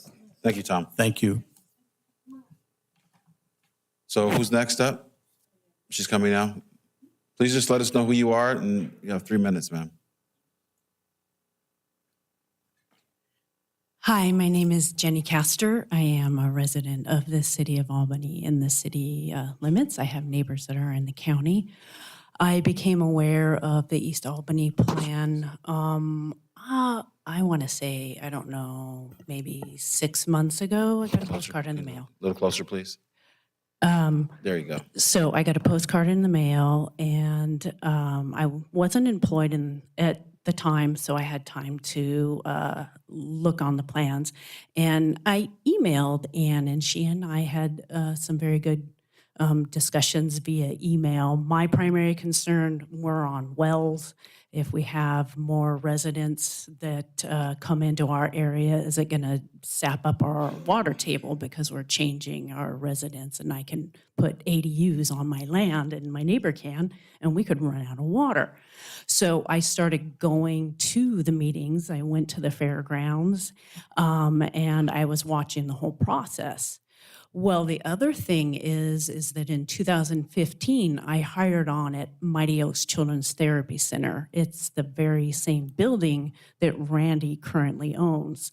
So I worked there for 6 years. It was a nonprofit. My boss's name was Heather Mackey. She has since deceased. I was a therapist. I wasn't part of the administration, but I had heard that there was a rumor that in about 30 years, they're going to build a road through the property. So the board would just kind of keep borrowing money for their mortgage to keep the place afloat. And 30 years from now, there's going to be this road. And so I'd heard some rumors about this. So I was interested when I went to these meetings at the fairgrounds, and I'm looking for this road on these plans because I had heard this rumor, somewhere in 2015, 16, 17. I didn't see anything on those plans, so I don't know. So I think we can all agree that there's some just real confusion. And Ann had said, we have our East Albany plan and we have the Department of Transportation plan, and the two have not met, and it's not right. And I'm upset that Randy bought that building and nobody told him that there was a plan to build the road right through the building. So something's not right, and a lot of people are upset, and it doesn't make any sense to me. Thank you very much for that. Okay, is anyone left? I have to move the meeting along. Does any staff member wish to respond to the testimony? Oh, we got somebody else? Who is it? Please stand and come up and identify yourself.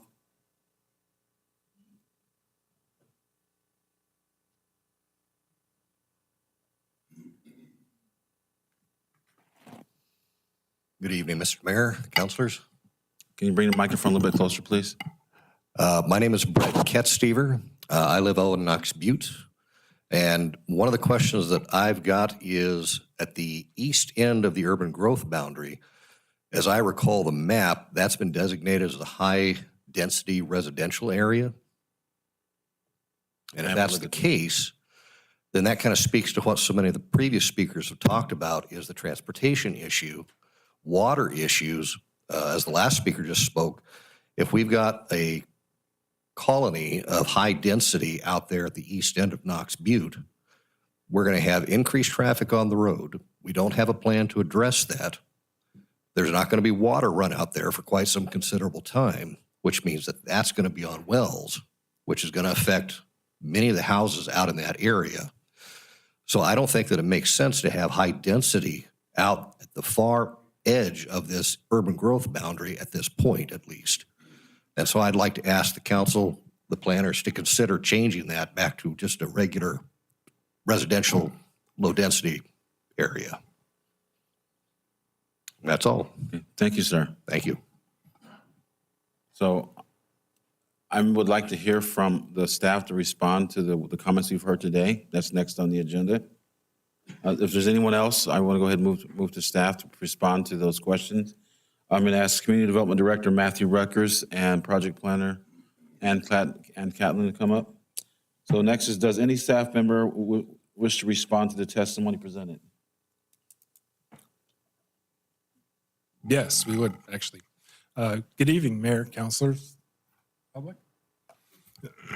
So we're going to do this in a couple different parts. I'm going to go over some of the initial comments, and then I'm going to pass it over to Ron to talk about transportation, because that I'm a bit of a duck out of water on that, and that's definitely not my area of expertise. So I'll start off by just saying that I really appreciate the turnout that we have tonight. You know, one of the hardest things that we do in the community development department, especially when we put together plans like this, is public outreach.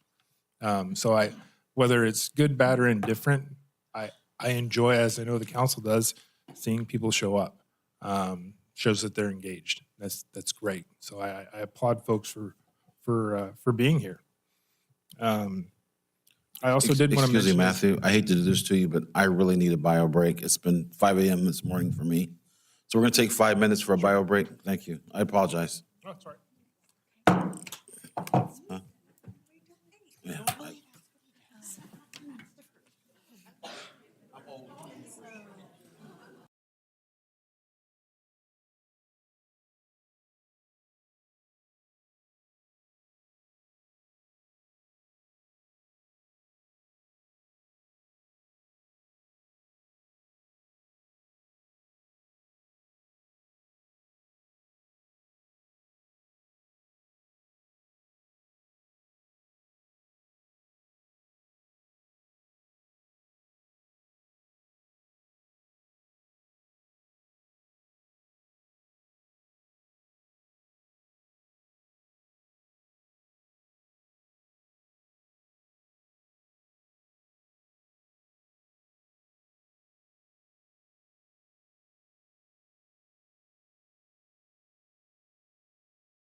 Like somebody's pranking me right now. Okay,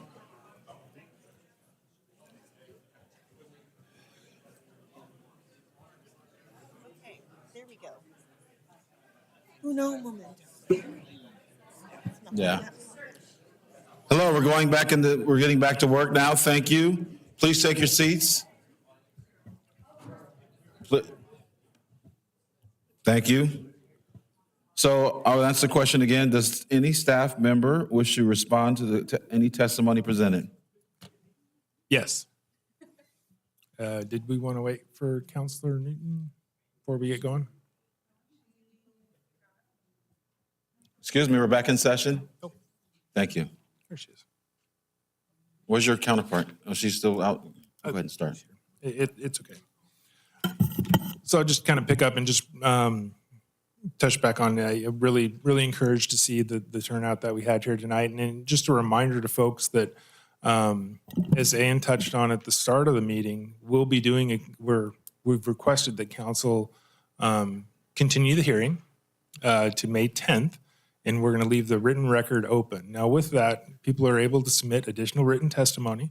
And also, if there's questions, if they have questions based on information they've heard tonight, Ann and I are available. We're happy to meet with individuals or as groups, more than happy to come out and meet with them out at a location. We can set something up. So this is not, we're not trying to hide anything here. This is, if there's questions, we want to be able to answer them. So just throw that out there, and I will have a stack of cards if people want to grab me after the meeting. Then I'll make sure they've got my information. And Ann's information is already on the website, so there's going to be opportunities there. I did want to touch on, there's several people that talked about the East Albany plan and referring to it as development. East Albany plan is not a development. It is a guiding document. It doesn't build anything. It really is providing this vision for the future of East Albany. Development itself will be driven off of if a property owner decides they want to develop their land. That will trigger improvements. It doesn't mean all of the improvements for all of the East Albany plan. It means for their development. That development occurs incrementally throughout time. It could take 5 years, 10 years, 20 years. As Councilor Kopinski talked about, the South Albany plan that was done close to 15 years ago, we're just now seeing that start to come to fruition. So this is a very long-range guiding document. So I just wanted to make sure that we're clear on what this is and what it isn't. Let's see. I also just did want to talk about annexations. Again, I know it's been mentioned multiple times tonight, and I'll reiterate it again for everybody, is this plan is not annexing in anybody to the city.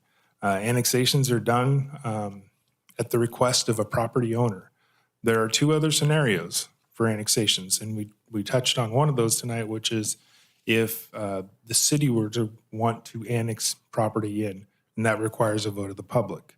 There's one other form of annexation, and that's for folks that have signed an irrevocable request to annex. And a lot of people ask, well, what is that? So properties that are in the UGB, or urban growth boundary, but outside the city limits, and we've got several cases like this out by Spicer where their septic system has failed. In those cases, the city will provide a sewer service to them, even though they're outside the city limits, in exchange for they sign an irrevocable request to annex. And what that means is when the time comes and it's timely for them to annex into the city, so the utilities are there, they're now adjacent to city limits, the city would go to them and say, based on us providing you service in the document, that irrevocable request that you entered into with us, now it's time to annex. Those are the only three scenarios that annexation occurs. But the primary one being a property owner request to annex. So The question I have. Sure. You say that gentleman sells his property. Does that irrevocable trust go with that property? So you have to disclose that. So if there's an irrevocable request to annex that somebody's entered into with the city, it's attached to the property. So if they were to sell it, that irrevocable request is still there. But it was in exchange for a failed septic system that the county wouldn't issue a permit on. Okay. So we provide sewer service so they can continue to live in their home. The other piece there is for the properties that do want to annex, and it's been talked about as well, as there's certain criteria. It has to be adjacent to city limits.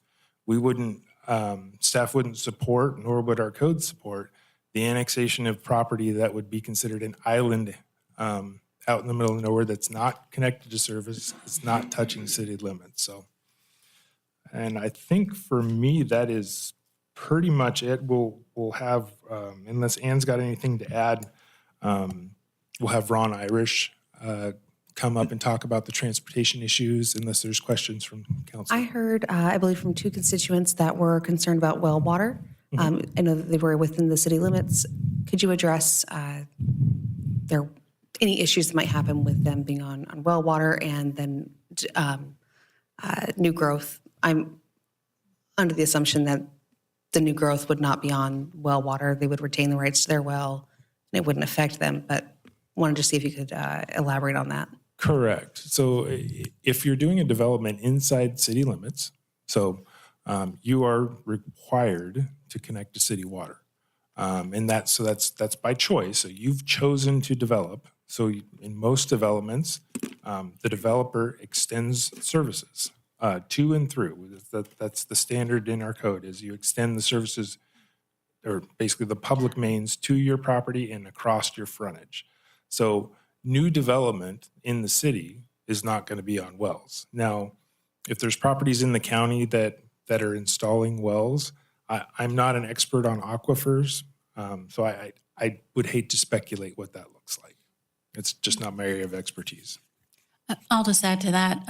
Actually, there is a situation where when the water line is more than 150 feet from a property, and a property is already served by wells, we would allow a land division if the well could support that, and that if they get approval, I think, from the county for that. Correct. But it's very limited situations, and we do have areas in East Albany that were annexed in because of health hazard annexations, and some properties are on wells. But folks that you've heard from, well, one person is on a well with an annexation and one is outside the city.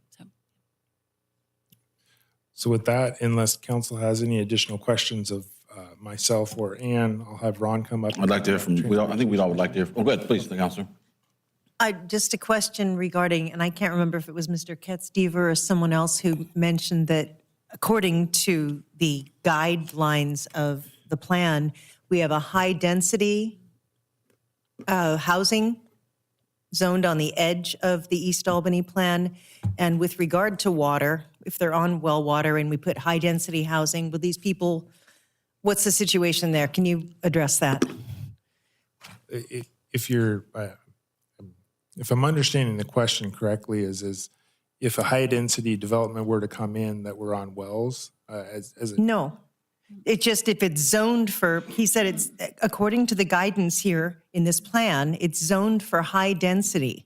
And there are a lot of folks out here on wells, and they're concerned, if I heard correctly, about how that will affect their water supply. And I'm curious as to, you know, are we able to, I know it's only a guideline, but if something on paper right now says zoned for high density, can we change it back to low density?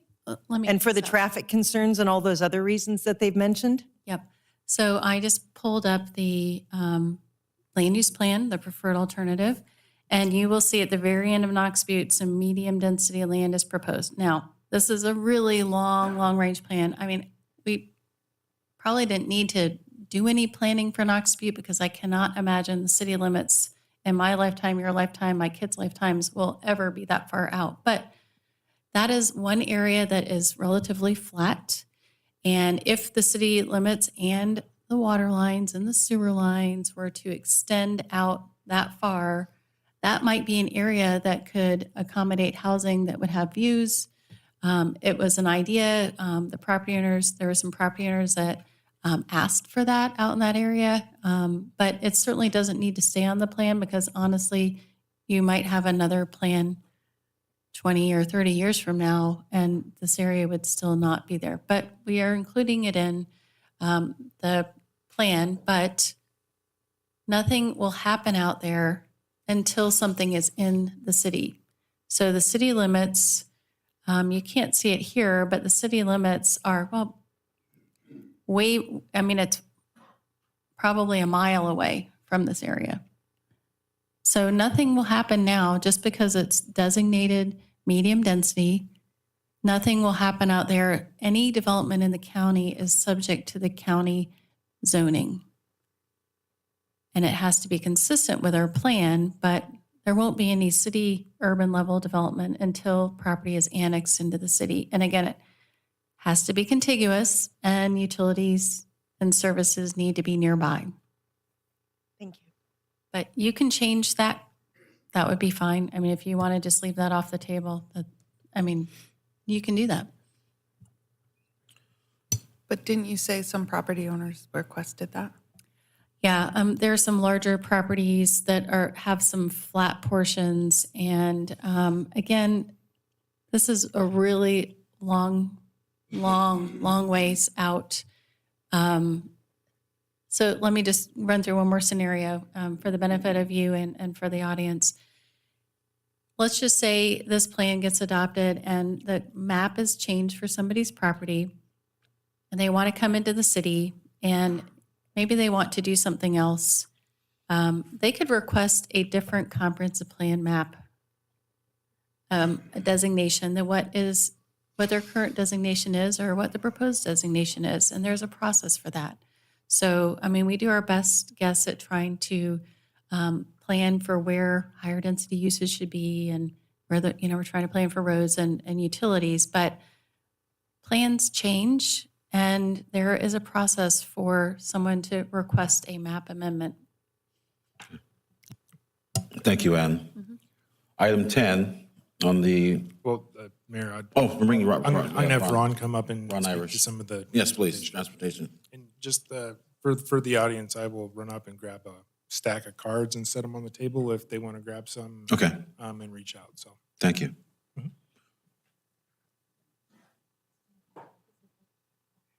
Yeah. I don't think so. The mic needs to be closer to me than the rest of them.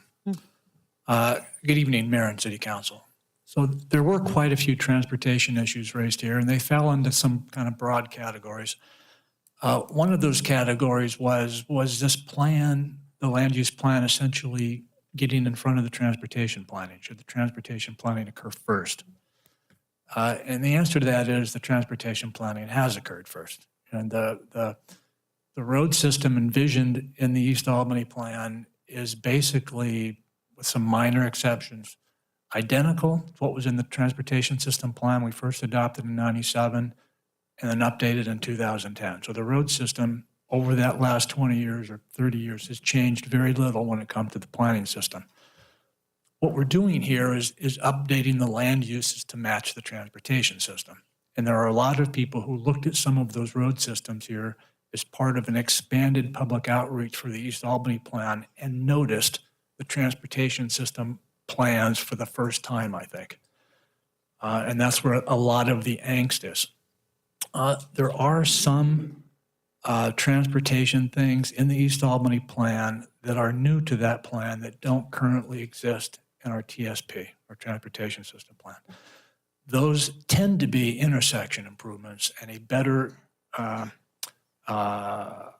more detailed focus on what the intersection improvement should be. And as an example, the future intersection at Timber, Spicer, Maple Leaf. And our current TSP and the 97 TSP, we just showed that as an intersection.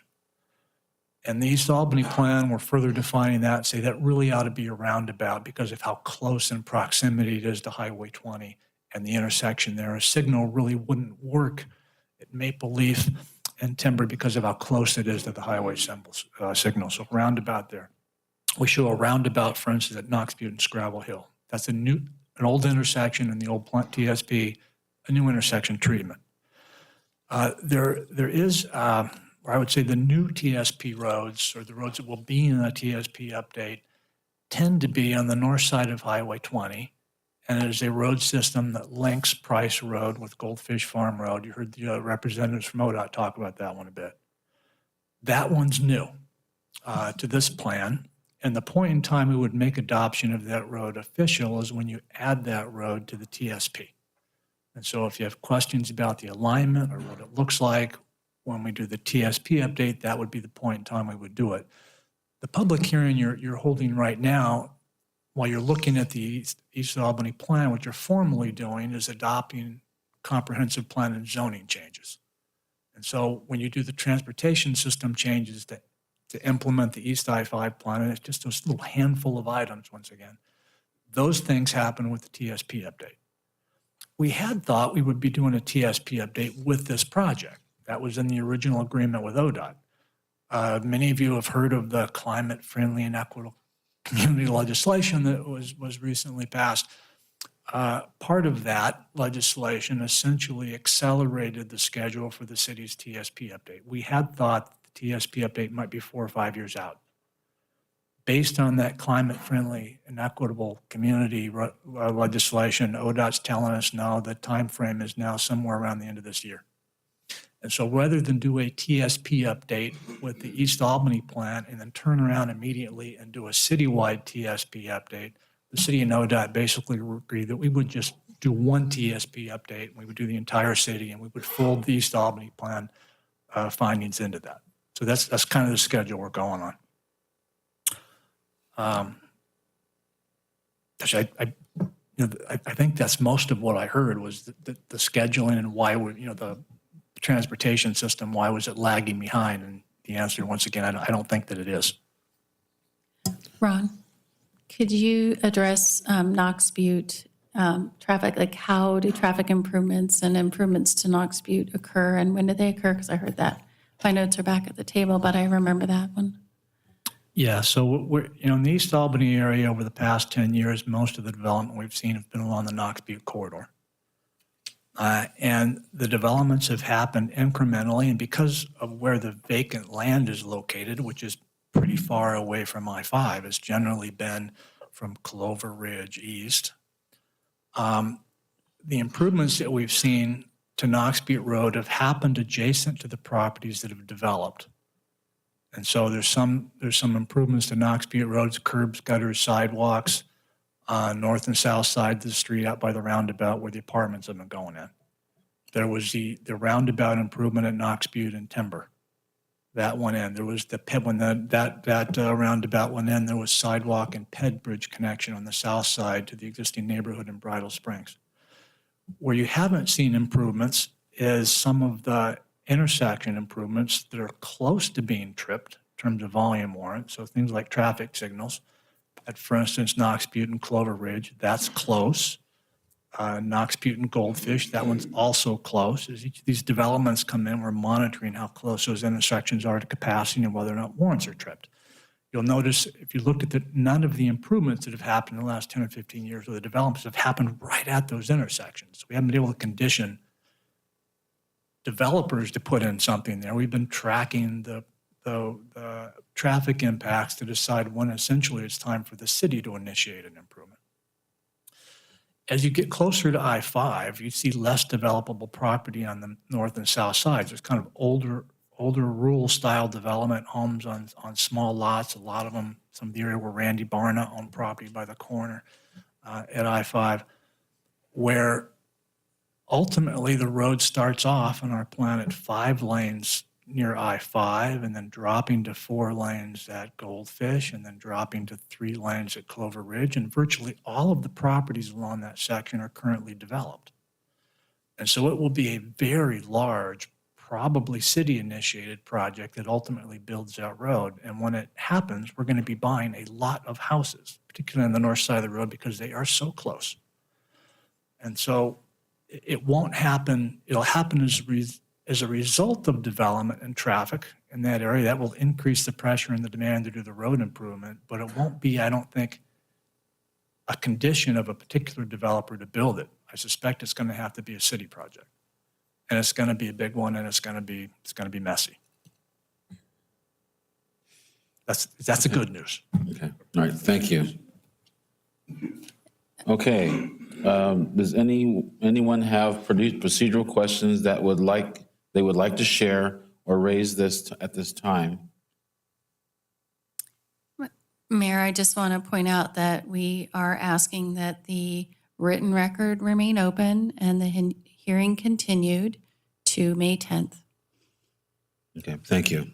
So does the council have any questions for staff? Any additional questions for staff? Yes. I have a question. Does living in the county mean that the property on Spicer Drive, if you were in the city, could you? Microphone. Can somebody, you remember my microphone? For accessibility and for public records, could you speak into the microphone? Can you come up to your microphone, please? Thank you so much, Bob.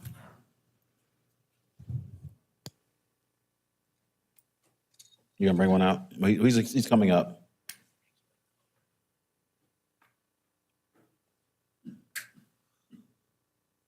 Bob Dick speaking again. I'm wondering if zoning, high density, low density, whatever that is it easier to slip it by us people when you're just in the county? Or does the city allow the same sort of zoning? High density, single family homes, industrial complexes behind your house or next door? Well, that question would be an Ann or Matthew answer. Thank you.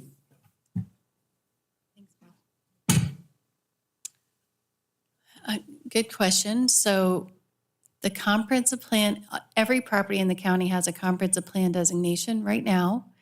And there are certain zoning districts which are allowed with each comprehensive plan designation. So if we were to change that comprehensive plan designation, we would have to notify the neighbors. And Inside and outside the county. yeah, anyone, it doesn't matter whether you're in the city or in the urban fringe area, anytime a map amendment is proposed for somebody's property, they would receive a notice. Thank you. Did that answer your question, Bob? Okay, Well, thank you. that area is sort of designated reserve, residential reserve. All those properties are essentially fully developed at residential, so there's no change proposed for that area. Okay, thank you, Ann. Does the council agree to keep the written record open as requested by Ann Catlin to continue the hearing till May 10th? Yes. Council, everybody give me a thumbs up? Perfect, thank you. Councilor McGee, you're okay with keeping it open? Yes. Thank you very much. Okay, the written record will remain open and the hearing will be continued on May 10th, 2023. I'd like to make a comment while we're still. Open. Yes. Thank you. In response to the question about tax increment financing, that there would not be a new tax increment financing district established in Albany without a vote of the people. That's not something the council can do on its own. Thank you. I'm going back to the agenda now. We have one more public hearing. Was that right? Yep. Yeah, one more public hearing. Okay. So we do have another public hearing. So the record will be open for the previous public hearing. Next on tonight's agenda is the public hearing for utility rate adjustments for fiscal year 2023-2024. Direction, how to testify and submit written materials were published in the council agenda. I declare this meeting, the public hearing open at 8:19. Does the staff have a report? Yes, 1 second.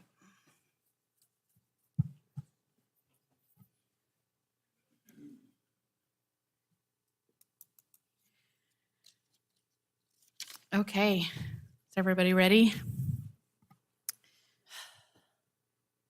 Good evening, Mayor and Council. This presentation is going to be a highly condensed version of the presentation I gave about 3 weeks ago on Public Works utility rates.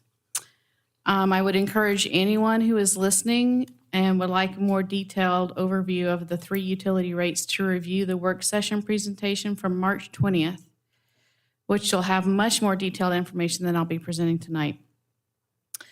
As a reminder, we have this discussion with the council every year as a review of the funding for the 3 water utilities, and it includes a discussion of forecasted rate changes for the next fiscal year and the following 5 years. There's a comprehensive discussion of these topics in your packet, but please ask a question as I go along if you have any. I've discussed this with the council a few times, but as a refresher, updating utility rates is really the end result of council action and direction.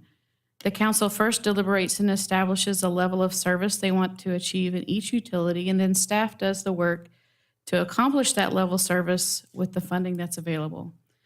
When the funding is not adequate to reach or maintain the desired level of service, we discuss that with the council and find the best path forward. So today's recommendation for rate increases is the department's presentation to you of what we think we need in order to continue to accomplish the level of service that you want us to support. In the water utilities, revenue goes to one of 3 categories of expenditures. Our first obligation is to pay our debts, so first we allocate funds toward debt payments. As a reminder, we currently have debt payments to make in the water utility for bond that was later refinanced to a loan, which paid for the Albany-Millersburg Water Treatment Plant and other capital projects. That debt payment is $1.92 million next year, and that loan will end in 2034. In the sewer fund, we have 2 sources of debt, both of which are loans from the Clean Water State Revolving Fund. The total debt payment is about $5.2 million, and the 2 loans will be paid off in 2032 and the second one in 2041. We do not have any debt payment in the stormwater fund.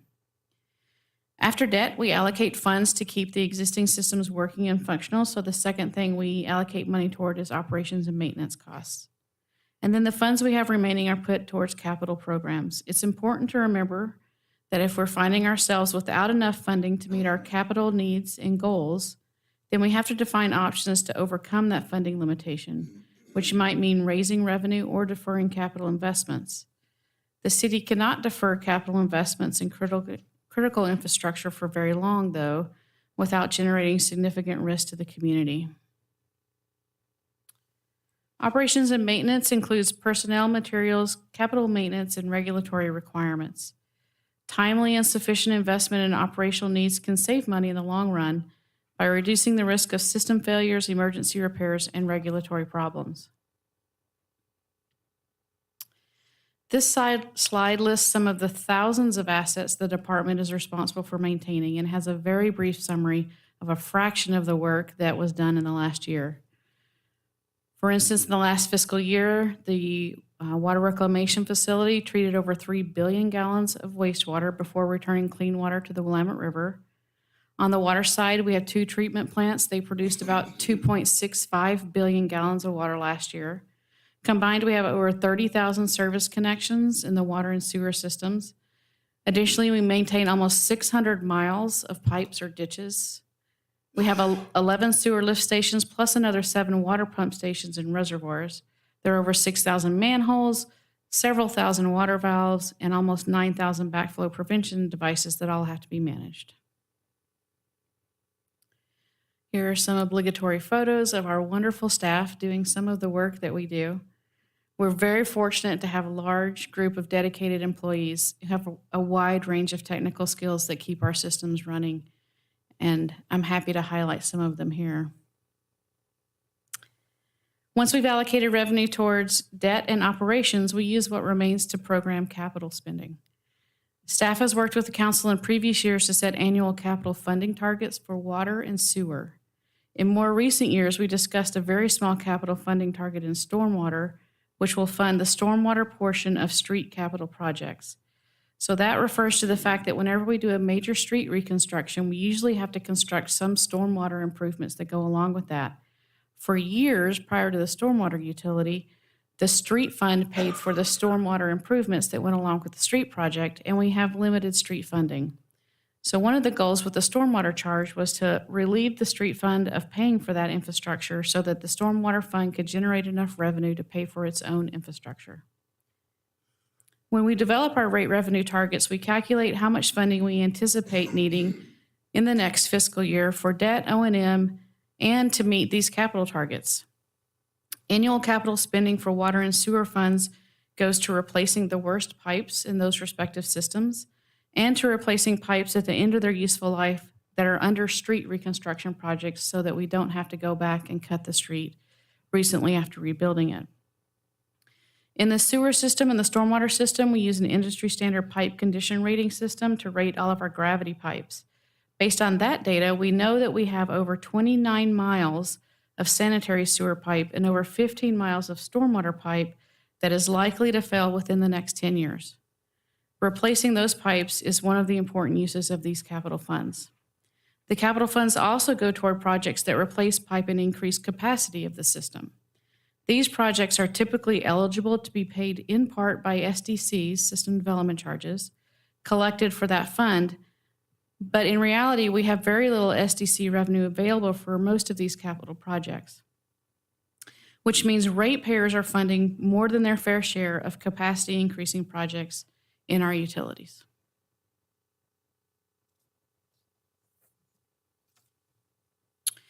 Here's a few photos of some of our capital infrastructure projects.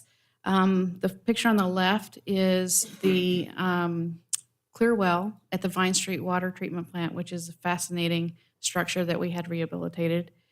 In the center is a large stormwater, regional stormwater treatment facility, and then there's a big manhole section on the right. So capital projects are huge and expensive.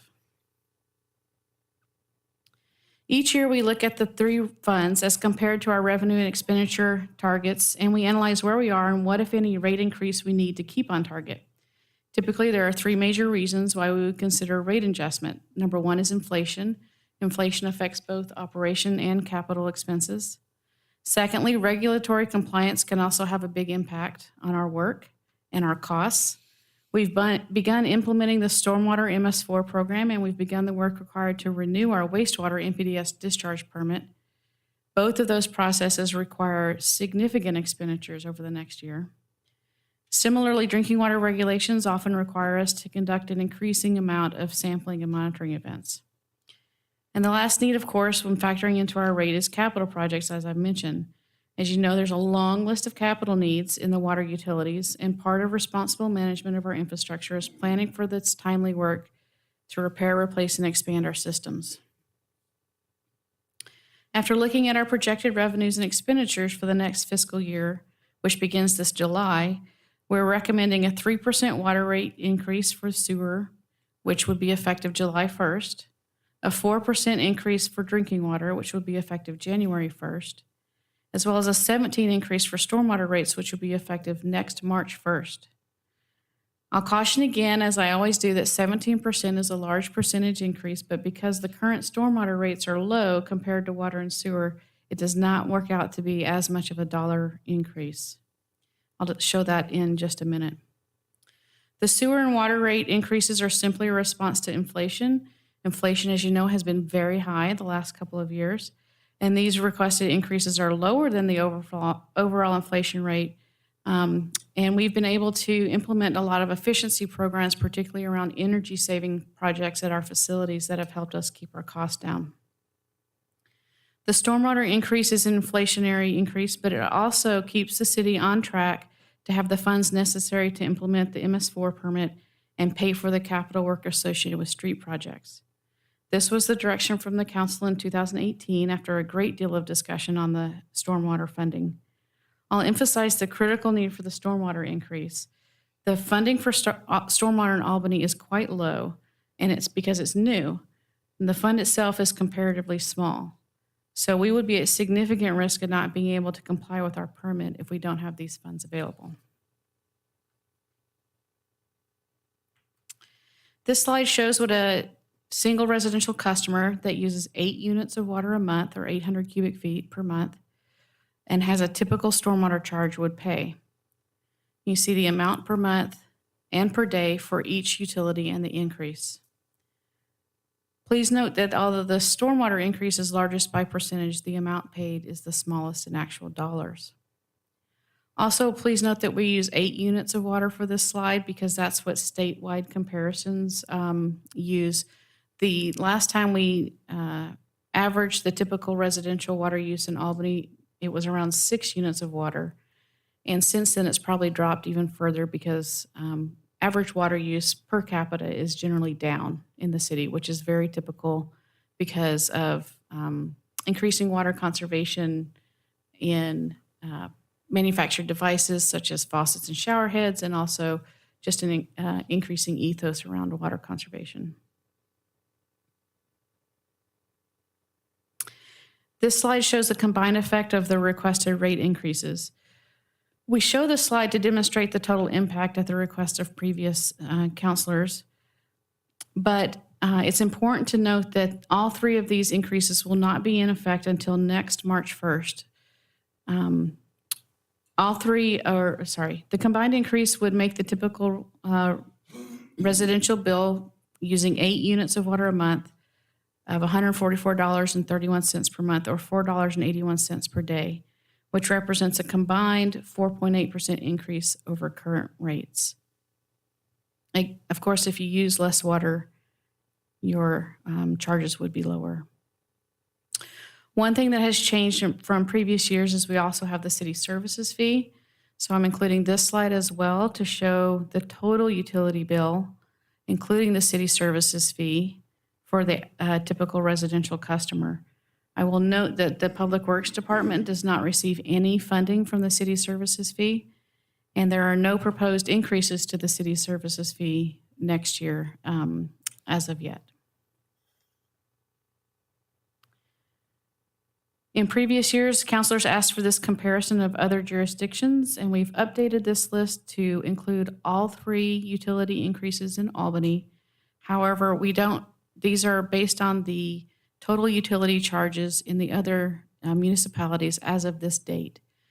We don't know what these jurisdictions are going to do next year. They probably, most of them are going to raise at least some of their charges as well, but it's impossible for us to predict. There's really not a perfect way to present this information to you, but what we're trying to show is where Albany sort of ranks on the list. And currently we're at number 6 on this list. Like I know Corrales has a city services fee. Yes. Was that? Well, they have multiple. They have multiple fees, but that's not factored in this number here. It is. This is the total utility bill for each jurisdiction. Okay, all right, thank you. And Corvallis jumped up quite a few places since the last time we did this with their recent increase. This is the last table I have for you on rates. This is an attempt to show the impact on non-single dwelling residential customers. These are actual Albany customers that have been made anonymous, except for City Hall, of course, and it shows what the bills would look like in Albany with these rate increases. For those that are not familiar with our rate structure, we charge different rates for residential as for commercial or industrial customers. Commercial and industrial customers are also further broken down into categories depending on their actual business operations. So there are varying rates even within those groups. It's really difficult to try to tell you the total impact on all categories of non-residential customers. This is an attempt to try to grab a representative example for you from each of these categories to show you the impact of these bills.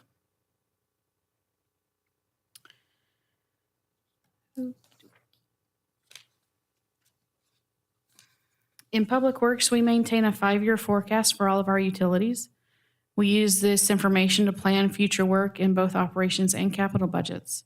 Forecasting is not an exact science and depends on a lot of variables that can influence the forecast up or down, including actual rate revenues, actual SDC revenues, changes to operational costs, unforeseen capital projects, and increasing regulatory needs.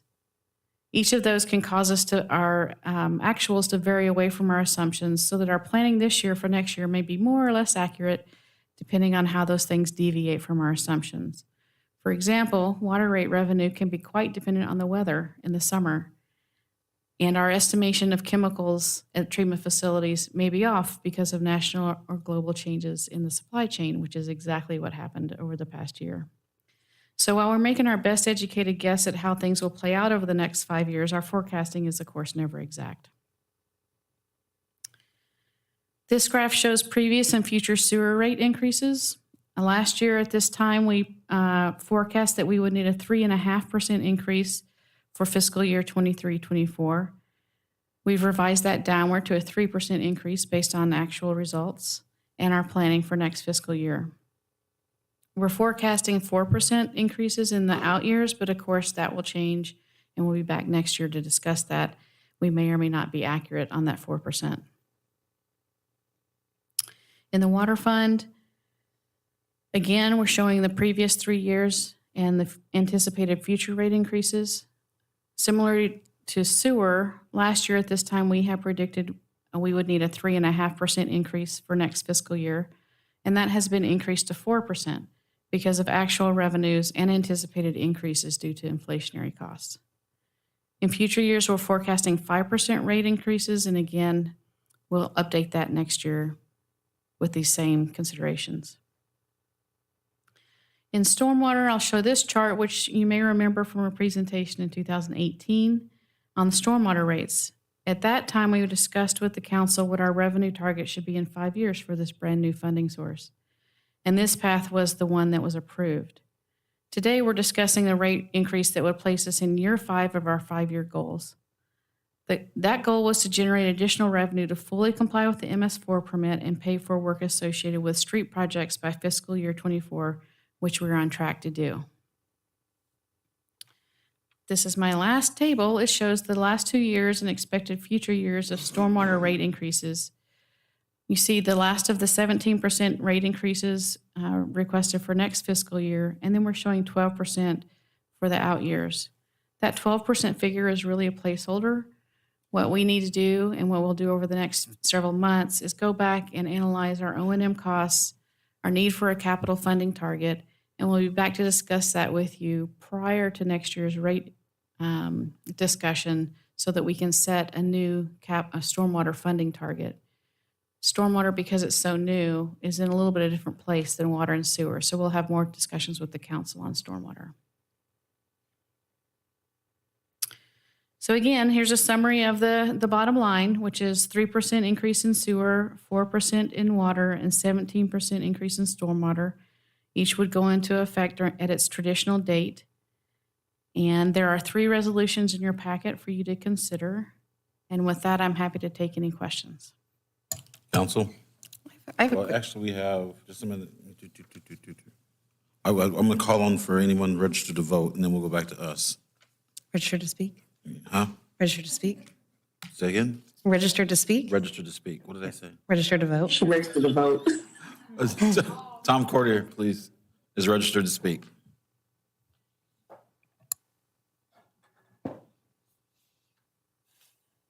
There was no public, there was nothing turned in written. So now it's going to the call on the register to speak. 3 minutes, please. Hi, Tom Cordier, live in North Albany. I have no objection for the rate increases, but I would ask you to indulge a slightly off-topic subject.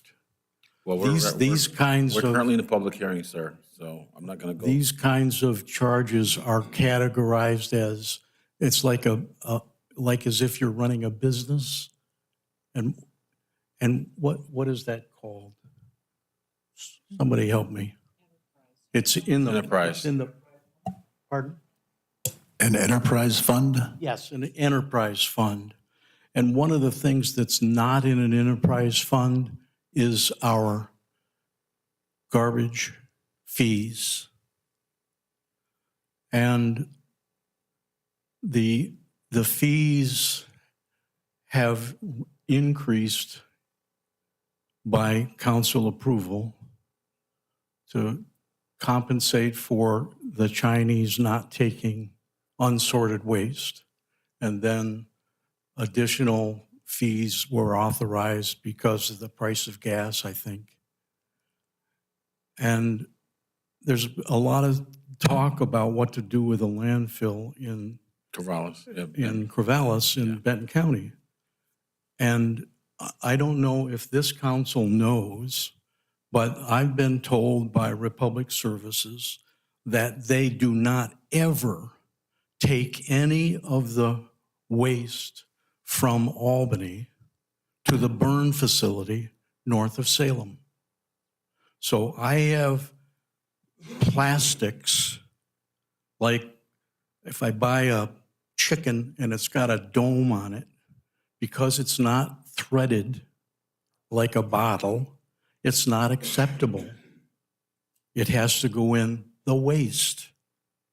That's a product that can be burned for power. And I've brought this issue to this council with different population a few times before this. But in terms of every week, a lot of the stuff that I dispose of could be recycled, and it's got a recycle sticker on it. It's embedded in the plastic that this is recyclable. But your contract with Republic has not required them to go out and find a use for that product, meaning get it recycled. Thank you, sir. And I've called around, and I know that there are companies that do that. Thank you, Tom. Appreciate And it. so I'm asking you to please Thank you, Tom. engage that Republic Services so that we don't use the landfill inappropriately. Thank you, Tom. Thank you. Does anyone else in chambers wish to speak to the audience? Does the audience wish to speak about this topic of the water rates? Please, sir.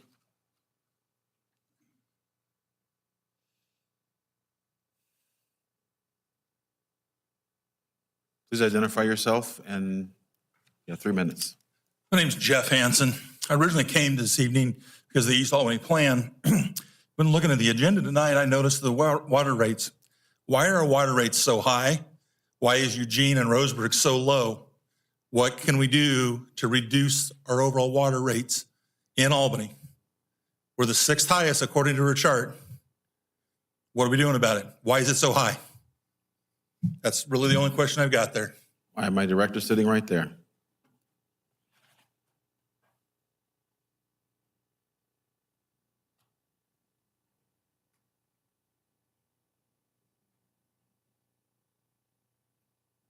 He's the only one to raise his hand.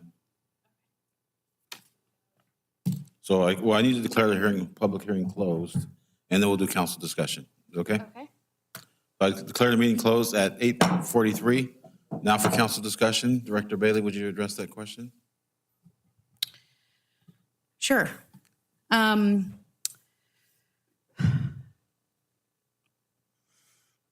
Each utility has to set their rates at a level that is appropriate for their situation. For instance, in Eugene, the water provider in Eugene is EWEB, Eugene Water and Electric Board. It's a special district. All they do is water and electric. And their situation in terms of where they get their water, how they treat their water, how it's distributed, is very different from Albany's situation, as is Corvallis's, Roseburg's, everyone's. I can't speak to how other jurisdictions set their rates. What I can tell you is our rates support the level of service that the council has asked us to provide. We definitely do not have a Cadillac water system. We have miles and miles of water pipes in our system that need to be replaced. We are still replacing pipes that are 90, 100 years old in Albany. So it's not as if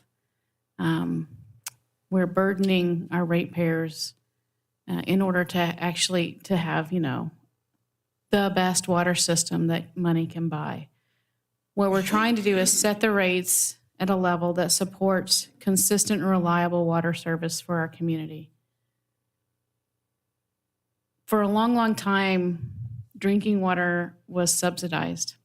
And a lot of places, drinking water is still subsidized, and the true cost of water has never been charged to people. Albany started to turn that around about 20 years ago to try to set rates that recovered the cost that we have to maintain secure water sources, provide high-quality treatment, and reliable distribution to the community. There are a lot of communities that are catching up, and Corvallis is just an example. There have been stories in the paper recently where the city manager has talked about their lack of investment in their own systems. Their water system is one of them, but again, their situation is quite different. They own their own watershed. They have other sources of revenue from that. They have different means of treatment. So it's, the water rates are designed for the system. There was a water task force in the early 2000s. We have a water financial plan from 2004, I think.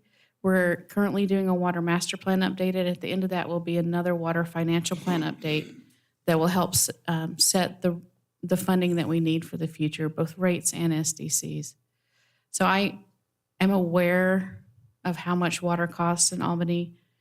I know that it's a burden for some people, and we try to address that through the low-income program and other opportunities that we can see to try to keep our costs down. Councilor Kopczynski. Director, I think you can rightfully brag about how we've done over the years in stemming the loss of water. From we were up in the teens, and now we're down to. Yeah, and that's one example of capital investment. The city made a concerted effort to replace old steel pipes, which tend to leak, pinhole leaks all over them. Back when we started that program, maybe 15 years ago, we had a water loss percentage, which is the difference between the volume of water you treat and put out to the system and the volume that you sell and put to use, in the 30% range. And our water loss percentage now is around 9%, which is exceptionally good. Anything lower than 10% is considered outstanding. Thank you, Director. Anyone else have questions for the Director? I do. Go ahead. Hey, so I, of course, looked up my water bill because I knew we were going to be discussing this. Full context, single family residential. And I looked, my family of four. We used, 4 units of water for March, 6 units in February, and 4 in January. My question as well, I know that we have so I was looking at my bill, and I know for the connection is, I believe, $31.85 on my bill. I was curious, I know this is addressed, I wanted to just have this clarification made. The 4% for water, was that For water. For water. Sorry, for water. That is only on the usage, not on the, or is it in total? No, both the base charge and the consumption charges would go up 4%. Okay. Thank you. Is that correct? Yes, they're nodding. Okay, thank you. All right. Would a counselor like to make a motion? May I ask a question? Oh, please. I didn't see you. Is personnel still the number one driver of costs? I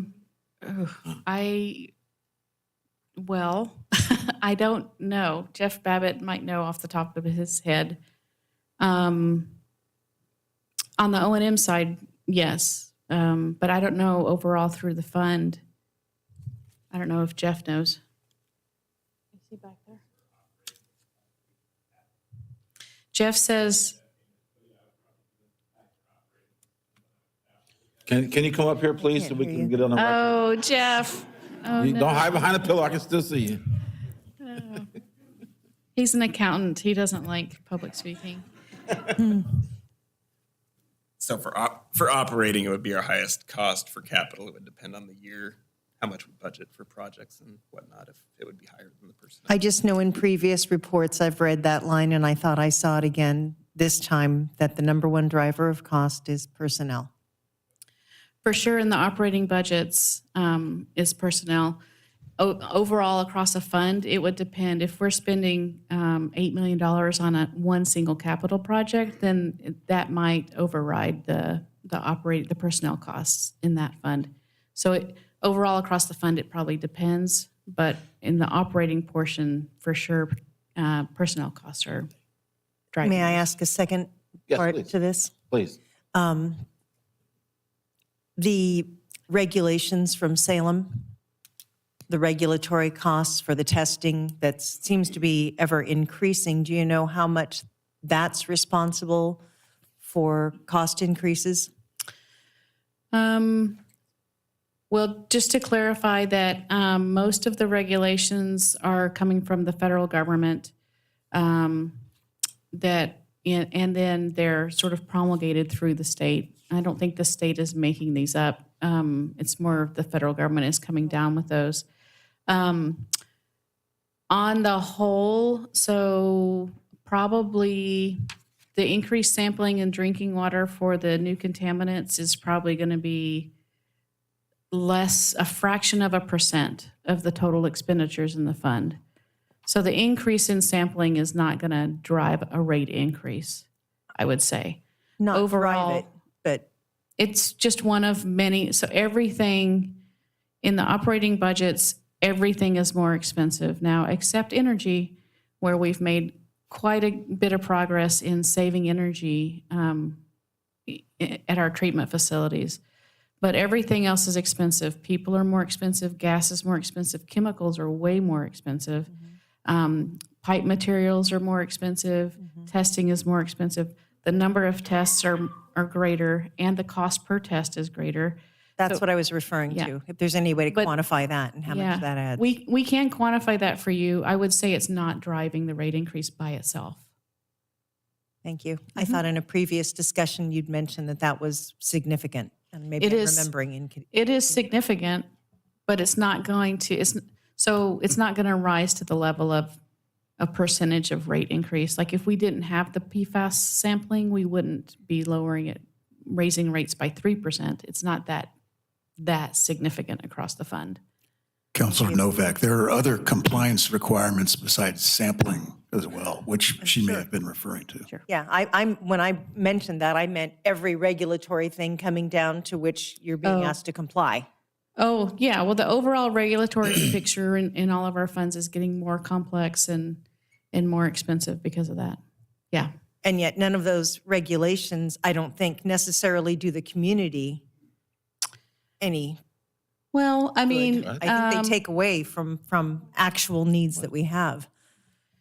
Well, I'll give you another example. It really depends. So the PFAS sampling is a nationwide problem, and we need to reassure the community that we don't have that contaminant in our finished drinking water. So that is a good thing. Another example would be the cyanotoxins, which is sort of a climate change driven problem that has popped up. This is blue-green algae. Salem had a huge problem a couple years ago, you'll remember, and there was a emergency alert and people couldn't drink the water. Anything we can do to detect and reduce that is beneficial to the community. So, the intent of those regulations is to, especially in drinking water, is to keep people safe. Drinking water is really a public health program, and the intent is to keep the community safe. It is a burden. It's not that it's not expensive, and it's not that it's not something we have to try to figure out how to pay for. But drinking water in particular is about public health. Well, anything water, right? Sewer, the whole 9 yards. About public health. Right. Yes, I could go on and on. You done? Counselor, you got your questions answered? Yes. Good. Counselor Newton and Counselor Smith. So first thing, I understand the I guess question about personnel being the highest cost. We actually have a job position right now for a water treatment management level 2. And I believe like the starting salary is around $48,000. It's not like our water treatment employees are making buku bucks and driving Mercedes. It's actually 23% below the national average for our water treatment technician. Yeah, nationally, if you look at the national scales for salaries, we need to make sure we're paying our people well and that they stay here, because it's even more costly to hire new staff and train them. It's more cost efficient and saves money for taxpayers if we retain our current staff. And then secondly, I am, again, public health. I would hate to have a green algae bloom. I think it's, what is it? An ounce of prevention is worth a pound of cure. Yep. I think it's good to make sure that our community has safe drinking water always. So I ordered some books for us. One of the things, the book is called 13 Ways to Kill a Community. The first thing on that list, you don't have quality water or safe water. Huh? Oh, I did. So I would ask the question, do we want to do it individually or do them all three at the same time?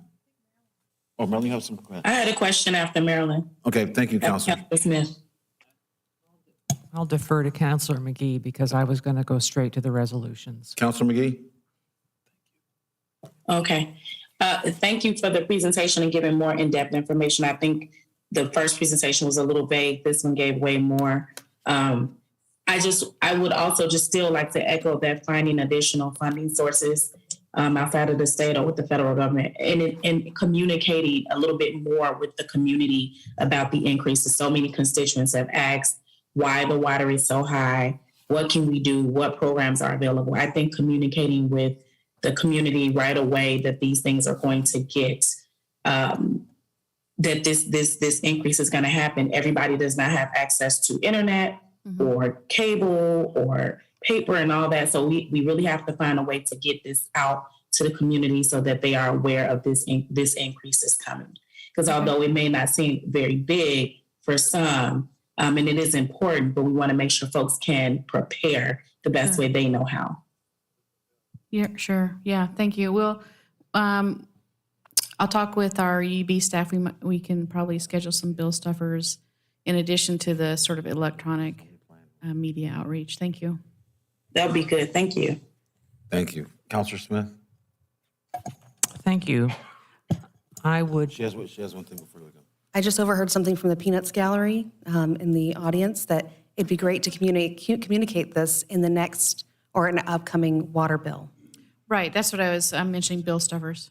We can, I'll talk with UB, see how we can get that done. Counselor Smith? I am prepared to make a motion to adopt the resolution on page 278, setting rates for wastewater, page 286, setting rates for water, page 291, setting rates for stormwater, and repealing the previous ordinance related to each. I'll second that. I have a motion and a second. All those in favor say aye. Aye. Aye. Aye. Aye. There we go. Motion passes. Thank you very You much. didn't ask for the negative. Give me a second. All those opposed say no. No. Thank you. Thank Motion you, passes. Council. Thank you, Director. Mr. Mayor, I think your adopted procedure requires you to vote to continue past 9. Oh, yes, it does. We're closing on 9 o'clock. So we have adopted, when I was elected, if we go past 9, we have to have 6 votes to go past 9, correct? I think it's just a majority vote. Just a majority vote. So we're going to go past 9. Do I have a motion? I'll make that motion to Second. continue past 9. We've got work to do. Do I have a second? Second. All those in favor say aye. Aye. Aye. Those opposed say no. Motion passes. Thank you very much. We'll continue. Next on the agenda is item 6, business from the public. Directions have been on how to testify and submit written materials as published on the agenda. No written materials have been sent in. Oh, we have one? Okay. Oh, we have several, okay. So we have people such as, after all is spoken, okay, so next, the first person is Jeff Broyles. Do you want to speak again, sir? Jeff Broyles? He spoke He spoke, so he just spoke earlier on the other thing, okay. Nicole Marshall, is she still here? No. She spoke earlier, okay, so he signed up on more than one. Tom Cordier? Here we go. 3 minutes, please.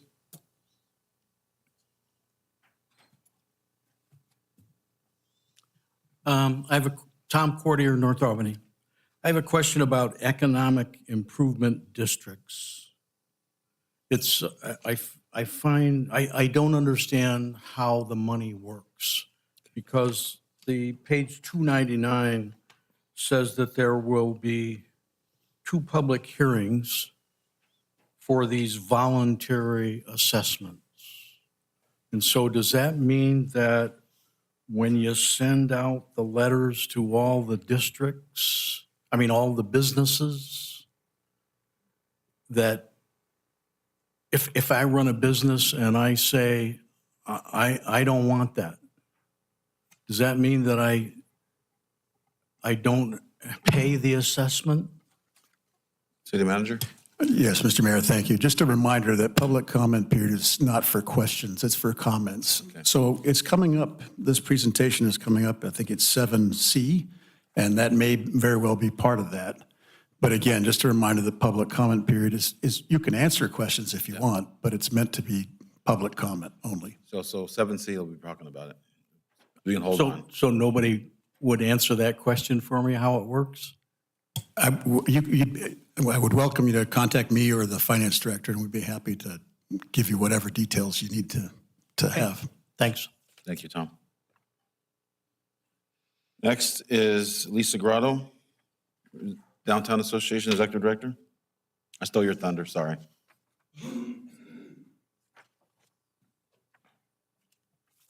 That gives me more time on the clock. Lisa Grotto, Executive Director, Albany Downtown Association. I just wanted to do a quick downtown update. Our Downtown Restaurant Week is set for April 23rd through 29th, and we have 25 locations participating, including restaurants, cafes, bakeries, etc. The Mother's Day flower signs, the bright yellow signs that were hung last year are coming back this year, and they're on sale now. Information on our website and our newsletter. Something Rotten is a musical that is currently playing at Albany Civic Theater. Our Meet the Neighbors Spotlight this time was on kids, spots, and shops. There's over a dozen places downtown that have activities, including the Riverfront Community Center, the Carousel, and lots of businesses downtown.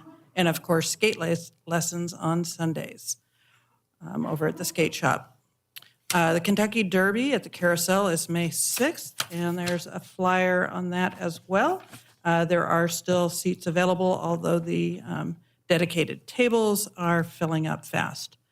The diaper drive is going on. That's Family Tree Relief Nursery Child Abuse Prevention Month diaper drive. Many downtown businesses are participating. There's also an update about some parking changes down by the Riverfront Community Center. And we have the Farmers Market starting on April 15th, so that's this weekend. And the Downtown Wine Walk is coming up on Friday, May 5th. That's put on by Albany Rotary Club. And the other pieces on here are some information about the historic Monteith House and opportunities that are there. And a big shout out and thank you to all the volunteers that help make downtown great every year.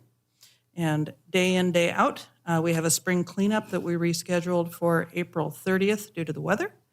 And the downtown flower baskets are returning and will be hung on May 21st. And we always need volunteers, particularly people who are tall, have pickup trucks, and maybe have a ladder.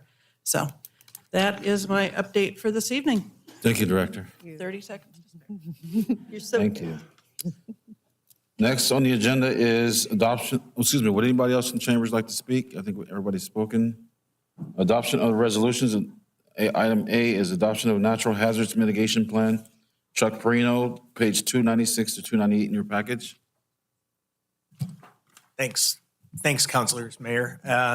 I spoke with the council earlier this year regarding the natural hazard mitigation plan, kind of gave a briefing to you all on how it operates, what the requirements that we had were. I'm here tonight to seek adoption by resolution for the natural hazard mitigation plan, to let folks in the audience know that the natural hazard mitigation plan, it identifies policies and mitigation actions to help reduce the impact of natural hazards in the city. It isn't a new plan. It's an update of a pre-existing plan that was done in 2016, which also was an update of a pre-existing plan prior to that. It is a requirement by FEMA for communities to update these plans every 5 years, and it's a requirement to receive mitigation grant funding.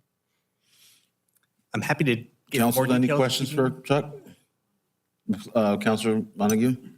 I just thought it was really cute how you snuck in 449 pages into our 400-page packet. It was I didn't really do nice, that. Chuck. Yeah. I think it was cute. It was real cute. Don't hate the game or How to the say. player. Yeah. Yeah, I was going to say, I'm now going to call this the City Council Book Club because we had like 831 pages to read. Yeah. You know, it was Thank you. a lot of fun. I'll do better next time. So, one, love the presentation. It's beautiful. Whoever designed it looks great. Love how the information is laid out. I also really appreciated the levels, like the, let me see if I have it right here. The probability, vulnerability, and maximum threat. I just thought it was really well thought out and really well done. So thank you. Yeah, I had a lot of support with city departments, and we had a state grant to help fund the project as well. Councilor Smith? You have something? Councilor Novak? Okay, thank you. I have a motion. Do I have a motion? I'll make a motion to adopt the the updated natural hazards mitigation plan. Second. All those in favor say aye. Aye. Aye. Those opposed say no. Thank you. Motion passes. Thank you. It's past my bedtime. Item B, set public hearings for extension of Economic Improvement District in downtown Albany. Director Yeager will be speaking to us, page 299 and 301 of your packet.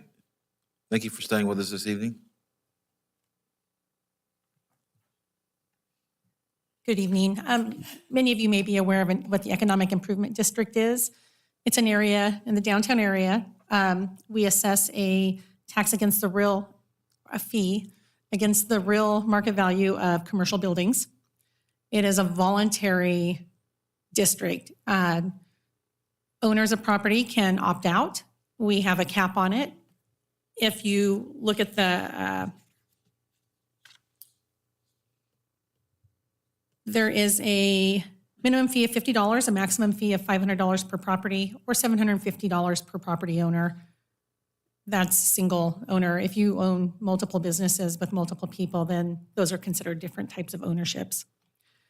What happens is we need to set public hearings because we need to open this up to the commercial business owners, residential area of the improvement district.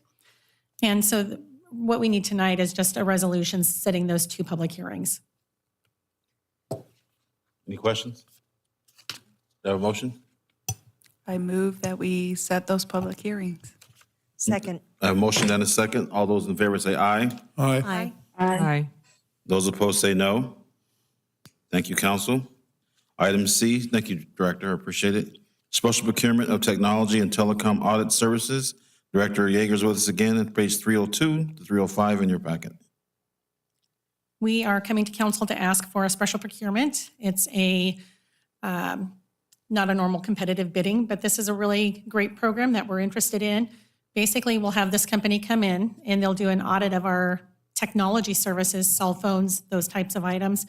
If they go back and they find where maybe we've had some ghost charges or we've been paying a little too much on certain things and not getting those services, they have a good relationship with the different technology providers, and any credits that we receive, we will share with them half and half.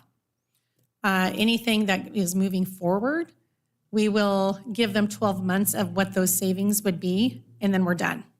So the longest commitment is 1 year. We don't have to even enter into an agreement with them. we will give them permission to go out, take a look at all of our technology services, and then they'll come back to us and they'll give us their recommendations. If we choose to take them, then we pay for those services out of the savings. If we choose not to move forward with it, then we don't pay anything. We're not out any money at all. It doesn't impact the budget because really this is going to be money that would come from savings. A few years ago, we did something similar with Visor, with credit card charges, where they identified cost savings and then we shared in the savings with them for a certain period of time. I actually did that a few years ago with another company with Comcast.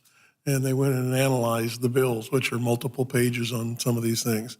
And they ended up picking, so I was saving about $16 a month, but they did all the work and they still save $16 a month, so. Yeah. Right.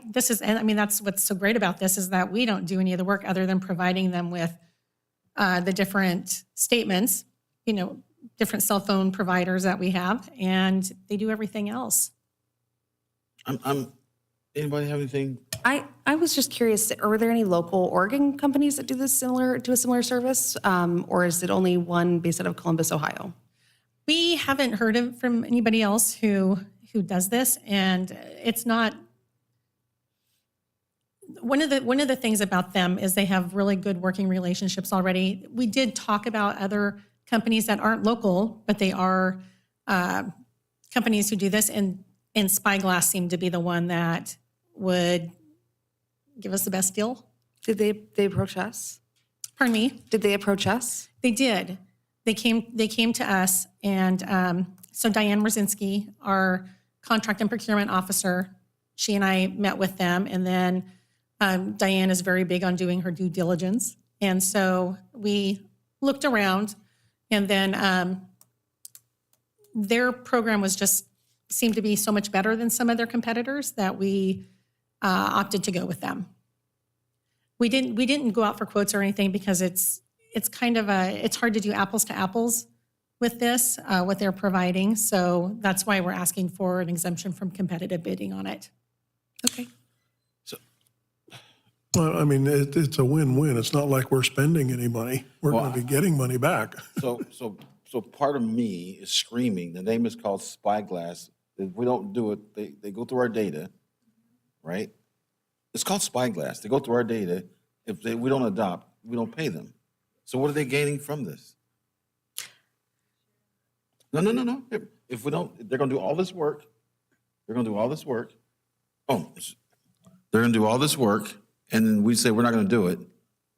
Where's the compensation? I'm really serious about this. How do they get paid through this process? I suspect that what they get is the 50-50 split with us. So it would make no sense for us if they came back and said, we can save you $100 a month.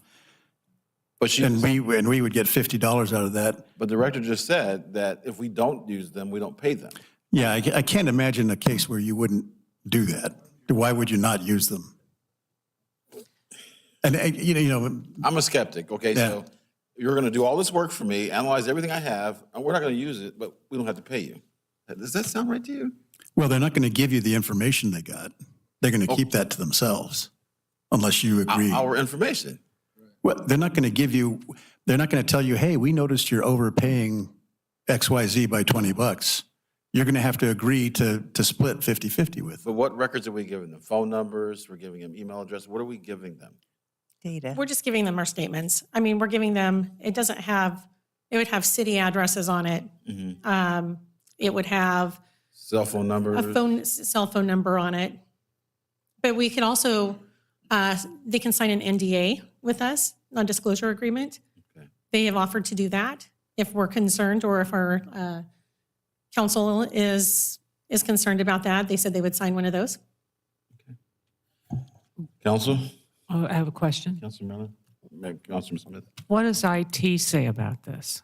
We checked with Sean Park, and he is on board with it. He doesn't think there's any concerns about any information getting out that shouldn't be out there. Potential data breaches or anything? That's my concern. Yeah, no, we checked. He was the first person we checked with. Okay. Well, I'll trust Sean and you, but I'm still skeptical. The name itself just blows me up. In the contract, does it have where they're going to destroy data, or are they retaining? I'm just curious. We haven't looked at that yet, but that would be certainly something that we would negotiate with them. It'd be nice to know that, right? What are they gonna do with the data after if we decide not to go? At the very least, an NDA sounds Right. like Right, a I smart agree. move. So council, do we have a motion? I move we approve a resolution for Albany City Council acting as a local contract review board, waiving competitive bidding and awarding a special procurement contract to the Spyglass Group LLC, and authorizing the finance director to execute a contract with the Spyglass Group LLC to procure a technology and telecom audit. Second. I have a motion and a second. All those in favor say aye. Aye.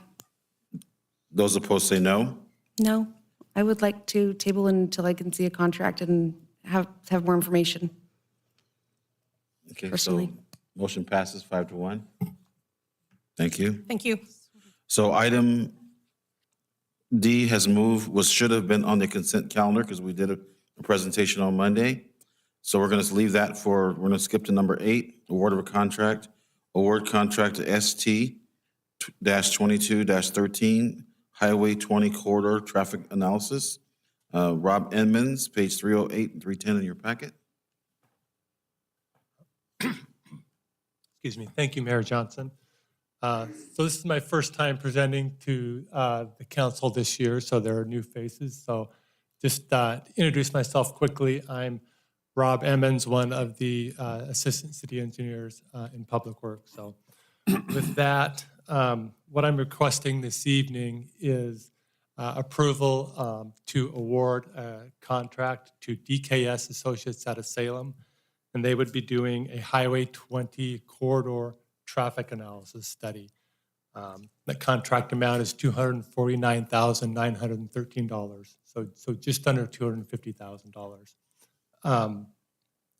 So I've put information in the memo, but let me summarize the memo real quick and then answer any questions that you may have, and we can go from there. So, so if you've lived in Albany any length of time, getting out of downtown and into downtown can be difficult sometimes. So, and it's not a new problem. It's been an issue for a number of years. So in our latest transportation system plan, adopted in 2010, there was a project in that transportation system plan that recommended we do a study of the downtown area and how to move traffic in and out of downtown.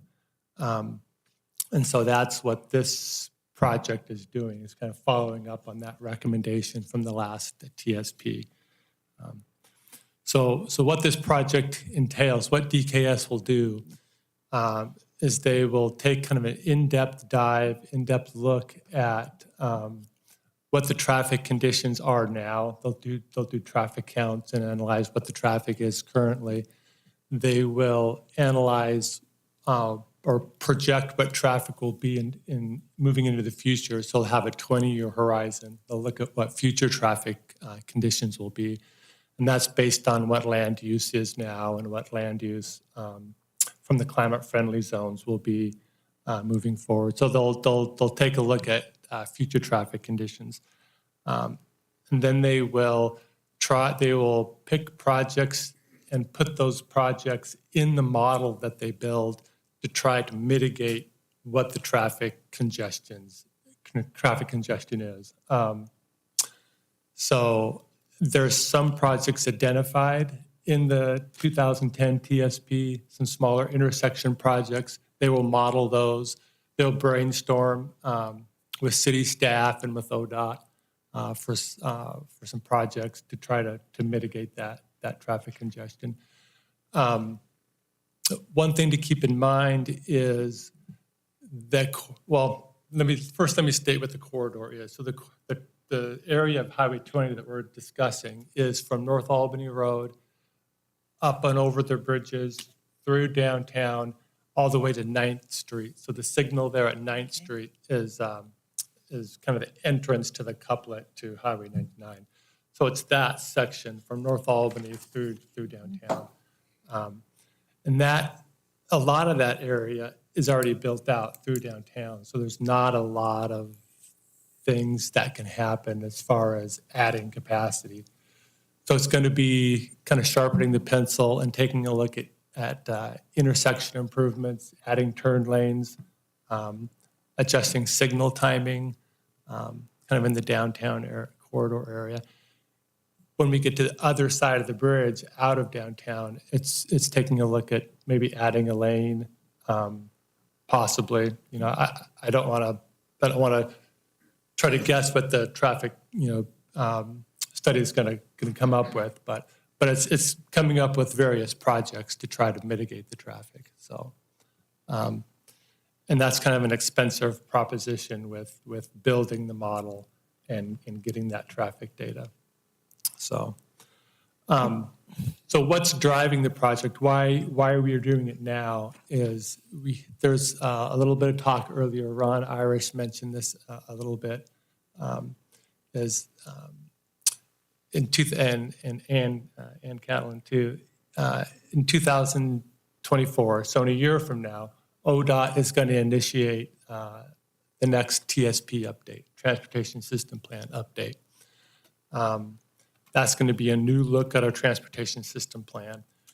We want to have this project, kind of an in-depth look at this project done before that TSP update begins. That way we can roll the results of this project into that TSP, and then it will become part of that TSP process. So, Thank you. Council?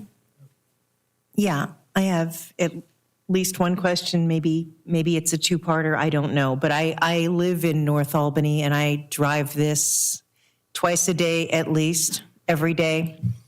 And so I just want to be clear. This study, this $250,000 study, is not to determine whether or not we have a problem.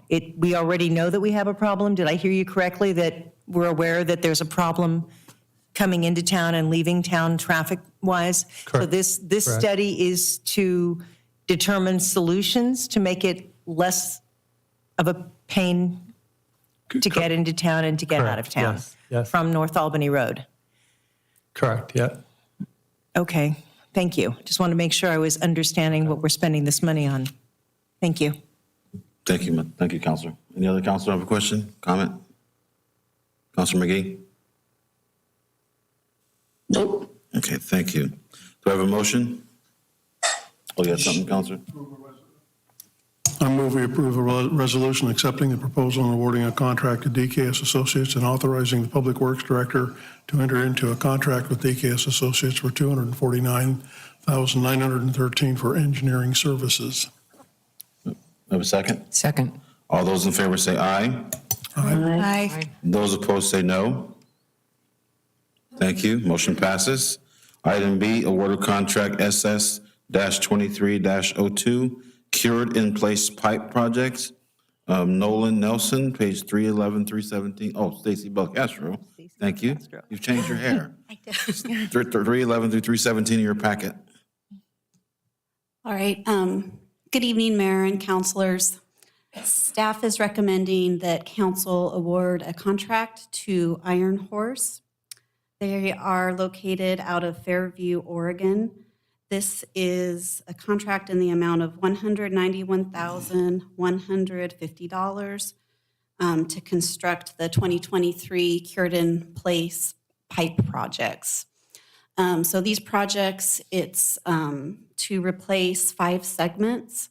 3 of them are located on Queen Avenue. They're being rehabilitated ahead of the street reconstruction project. One of the pipe segments is actually located underneath Wendy's. The project is going to use a trenchless construction method using, it's called CIPP. What this method involves is you line an existing pipe with a resin-coated fabric that's cured, and then it forms into a solid, structurally sound, watertight pipe. And you're able to do this. It's less expensive. It's less disruptive. You don't have to excavate in the right-of-way or pay for costly asphalt. So you said Queen? So Queen is way south, and Wendy's is right over there. Yeah, these are actually pipe segments that are being replaced in between manholes. And so there are vicinity maps that are included in the staff Yeah, I saw memo. that, but I didn't realize it went from Queen all the way up to Wendy's. Okay, thank you. And the cost for the project did come in. We got good cost, and we're anticipating that it'll come in under budget. And so our recommendation is that council award the contract. Has anybody ever seen the way this works? Go to YouTube and search Cured in Place. It's amazing. It is amazing. I Have a move we motion? award the contract in the amount of $191,150 to the low bidder, Iron Horse LLC of Fairview, Oregon. Second. I have a motion and a second. All those in favor say aye. Aye. Those opposed say no. Thank you. Next, thank you, Stacy. Award a contract of janitorial services, Rick Barnett, page 318, 320 on your packet. Yeah, I'm here online. This is our regular clean contract for City Hall and a number of other facilities which are lined out there. It is a 3% increase this year and 3% over the next few years. We had been told to anticipate a 10% this year because of the increasing costs for the custodial people. We were required to use a qualified rehabilitation facility. It's the same group we've used before, and we're just recommending that you approve the contract for Willamette WVRC, Willamette Valley Rehabilitation Center, for a custodial contract. Thank you, Rick. Council have questions? I'll move that we, go ahead. I just wanted to comment. I've never seen a one-page contract since I've worked here, and I'm impressed. It says what they're going to do and where they're going to do it and how much it's going to cost. I like that.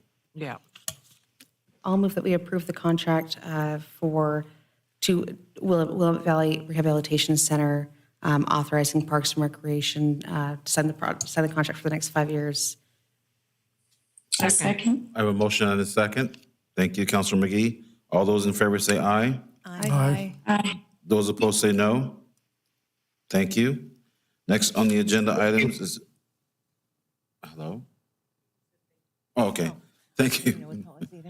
Item 9 is March approval of minutes, March 8th, 2023. City Council meeting minutes, City Manager Troutson, page 321, 324, your packet. Thank you, Mayor. This set of revised minutes for the March 8th meeting do not appear on the consent agenda like they normally would. They're a separate item on the agenda for this evening in order to help clarify a procedural issue. You'll remember that the minutes were pulled. Councilor Novak asked to have them pulled. She had taken issue with the fact that the minutes did not reflect concerns that she'd expressed.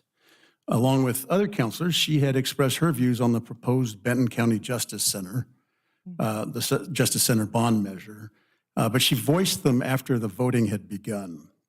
Procedurally, no discussion should take place during the vote, and as you may have seen in some councils, many councils have electronic voting systems which kind of formalize the procedure. Councilors should feel free to express their views on an item during the discussion period before the vote. And the mayor or chair should ensure that everyone has a chance to speak if they wish. But procedurally, it's not appropriate to comment once voting begins. Even so, if a councilor does make some comments, those comments are, I would remind you that they are part of the meeting recording, which is the complete record.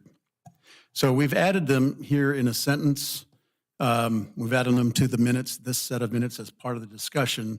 But this is a good time for a reminder that procedurally, comments should be made during the discussion and votes should be made during the voting. So now, Mr. Mayor, you just need to take a vote to approve this set of minutes by vote. May I ask, and forgive me for... Go ahead, Councilor Novak. I appreciate that the line was added, but I need to tell you that was not what I said. and not what I requested to be added. I did express strong concerns regarding the financial impact of the bond measure, but not on the county. I never mentioned the county. My concerns were specific to my ward, North Albany. And I realize North Albany is in Benton County, but I was under the impression at the time that if I didn't consent in this vote, that I was keeping it off the ballot. I completely misunderstood that. And had I understood it correctly, I'm sure I would have voted no instead of yes. I was concerned. I didn't want to take it, keep the people from having a vote. But again, the concern that I voiced had nothing to do with Benton County at large. It was specific to North Albany, my ward. And so I appreciate the line was added, but I would appreciate it being added as I presented that concern. Well, the alternative is, and it's probably a better alternative, just not to add anything, because actually the comments were made during the vote. And as I had understand, mentioned, that's yeah. not. And I didn't realize I did that even. A lot of- that I but- said it during the vote. I thought we discussed it before the vote. A lot of times councilors will say, I plan to vote no because of X, Y, or Z, or I plan to support this measure because of ABC. And they'll say that before the vote. And then during the vote, they'll just give the yes or the no. I guess I would have to listen back because I don't recall saying those things during the vote. And if I did, I apologize and I won't do it again. Because I don't want to be procedurally incorrect. But again, my concern, you can take the whole thing out if you prefer. But if you add that line in, I would like it to reflect that my concern was for my ward in North Albany. I said nothing about Benton County at large. Thank you. Thank you. So, council, approval of the minutes. Do I have a motion in this motion? Move to approve. Do I have a second? In what sense is it being approved? I an move to alternative- approve the minutes as rewritten.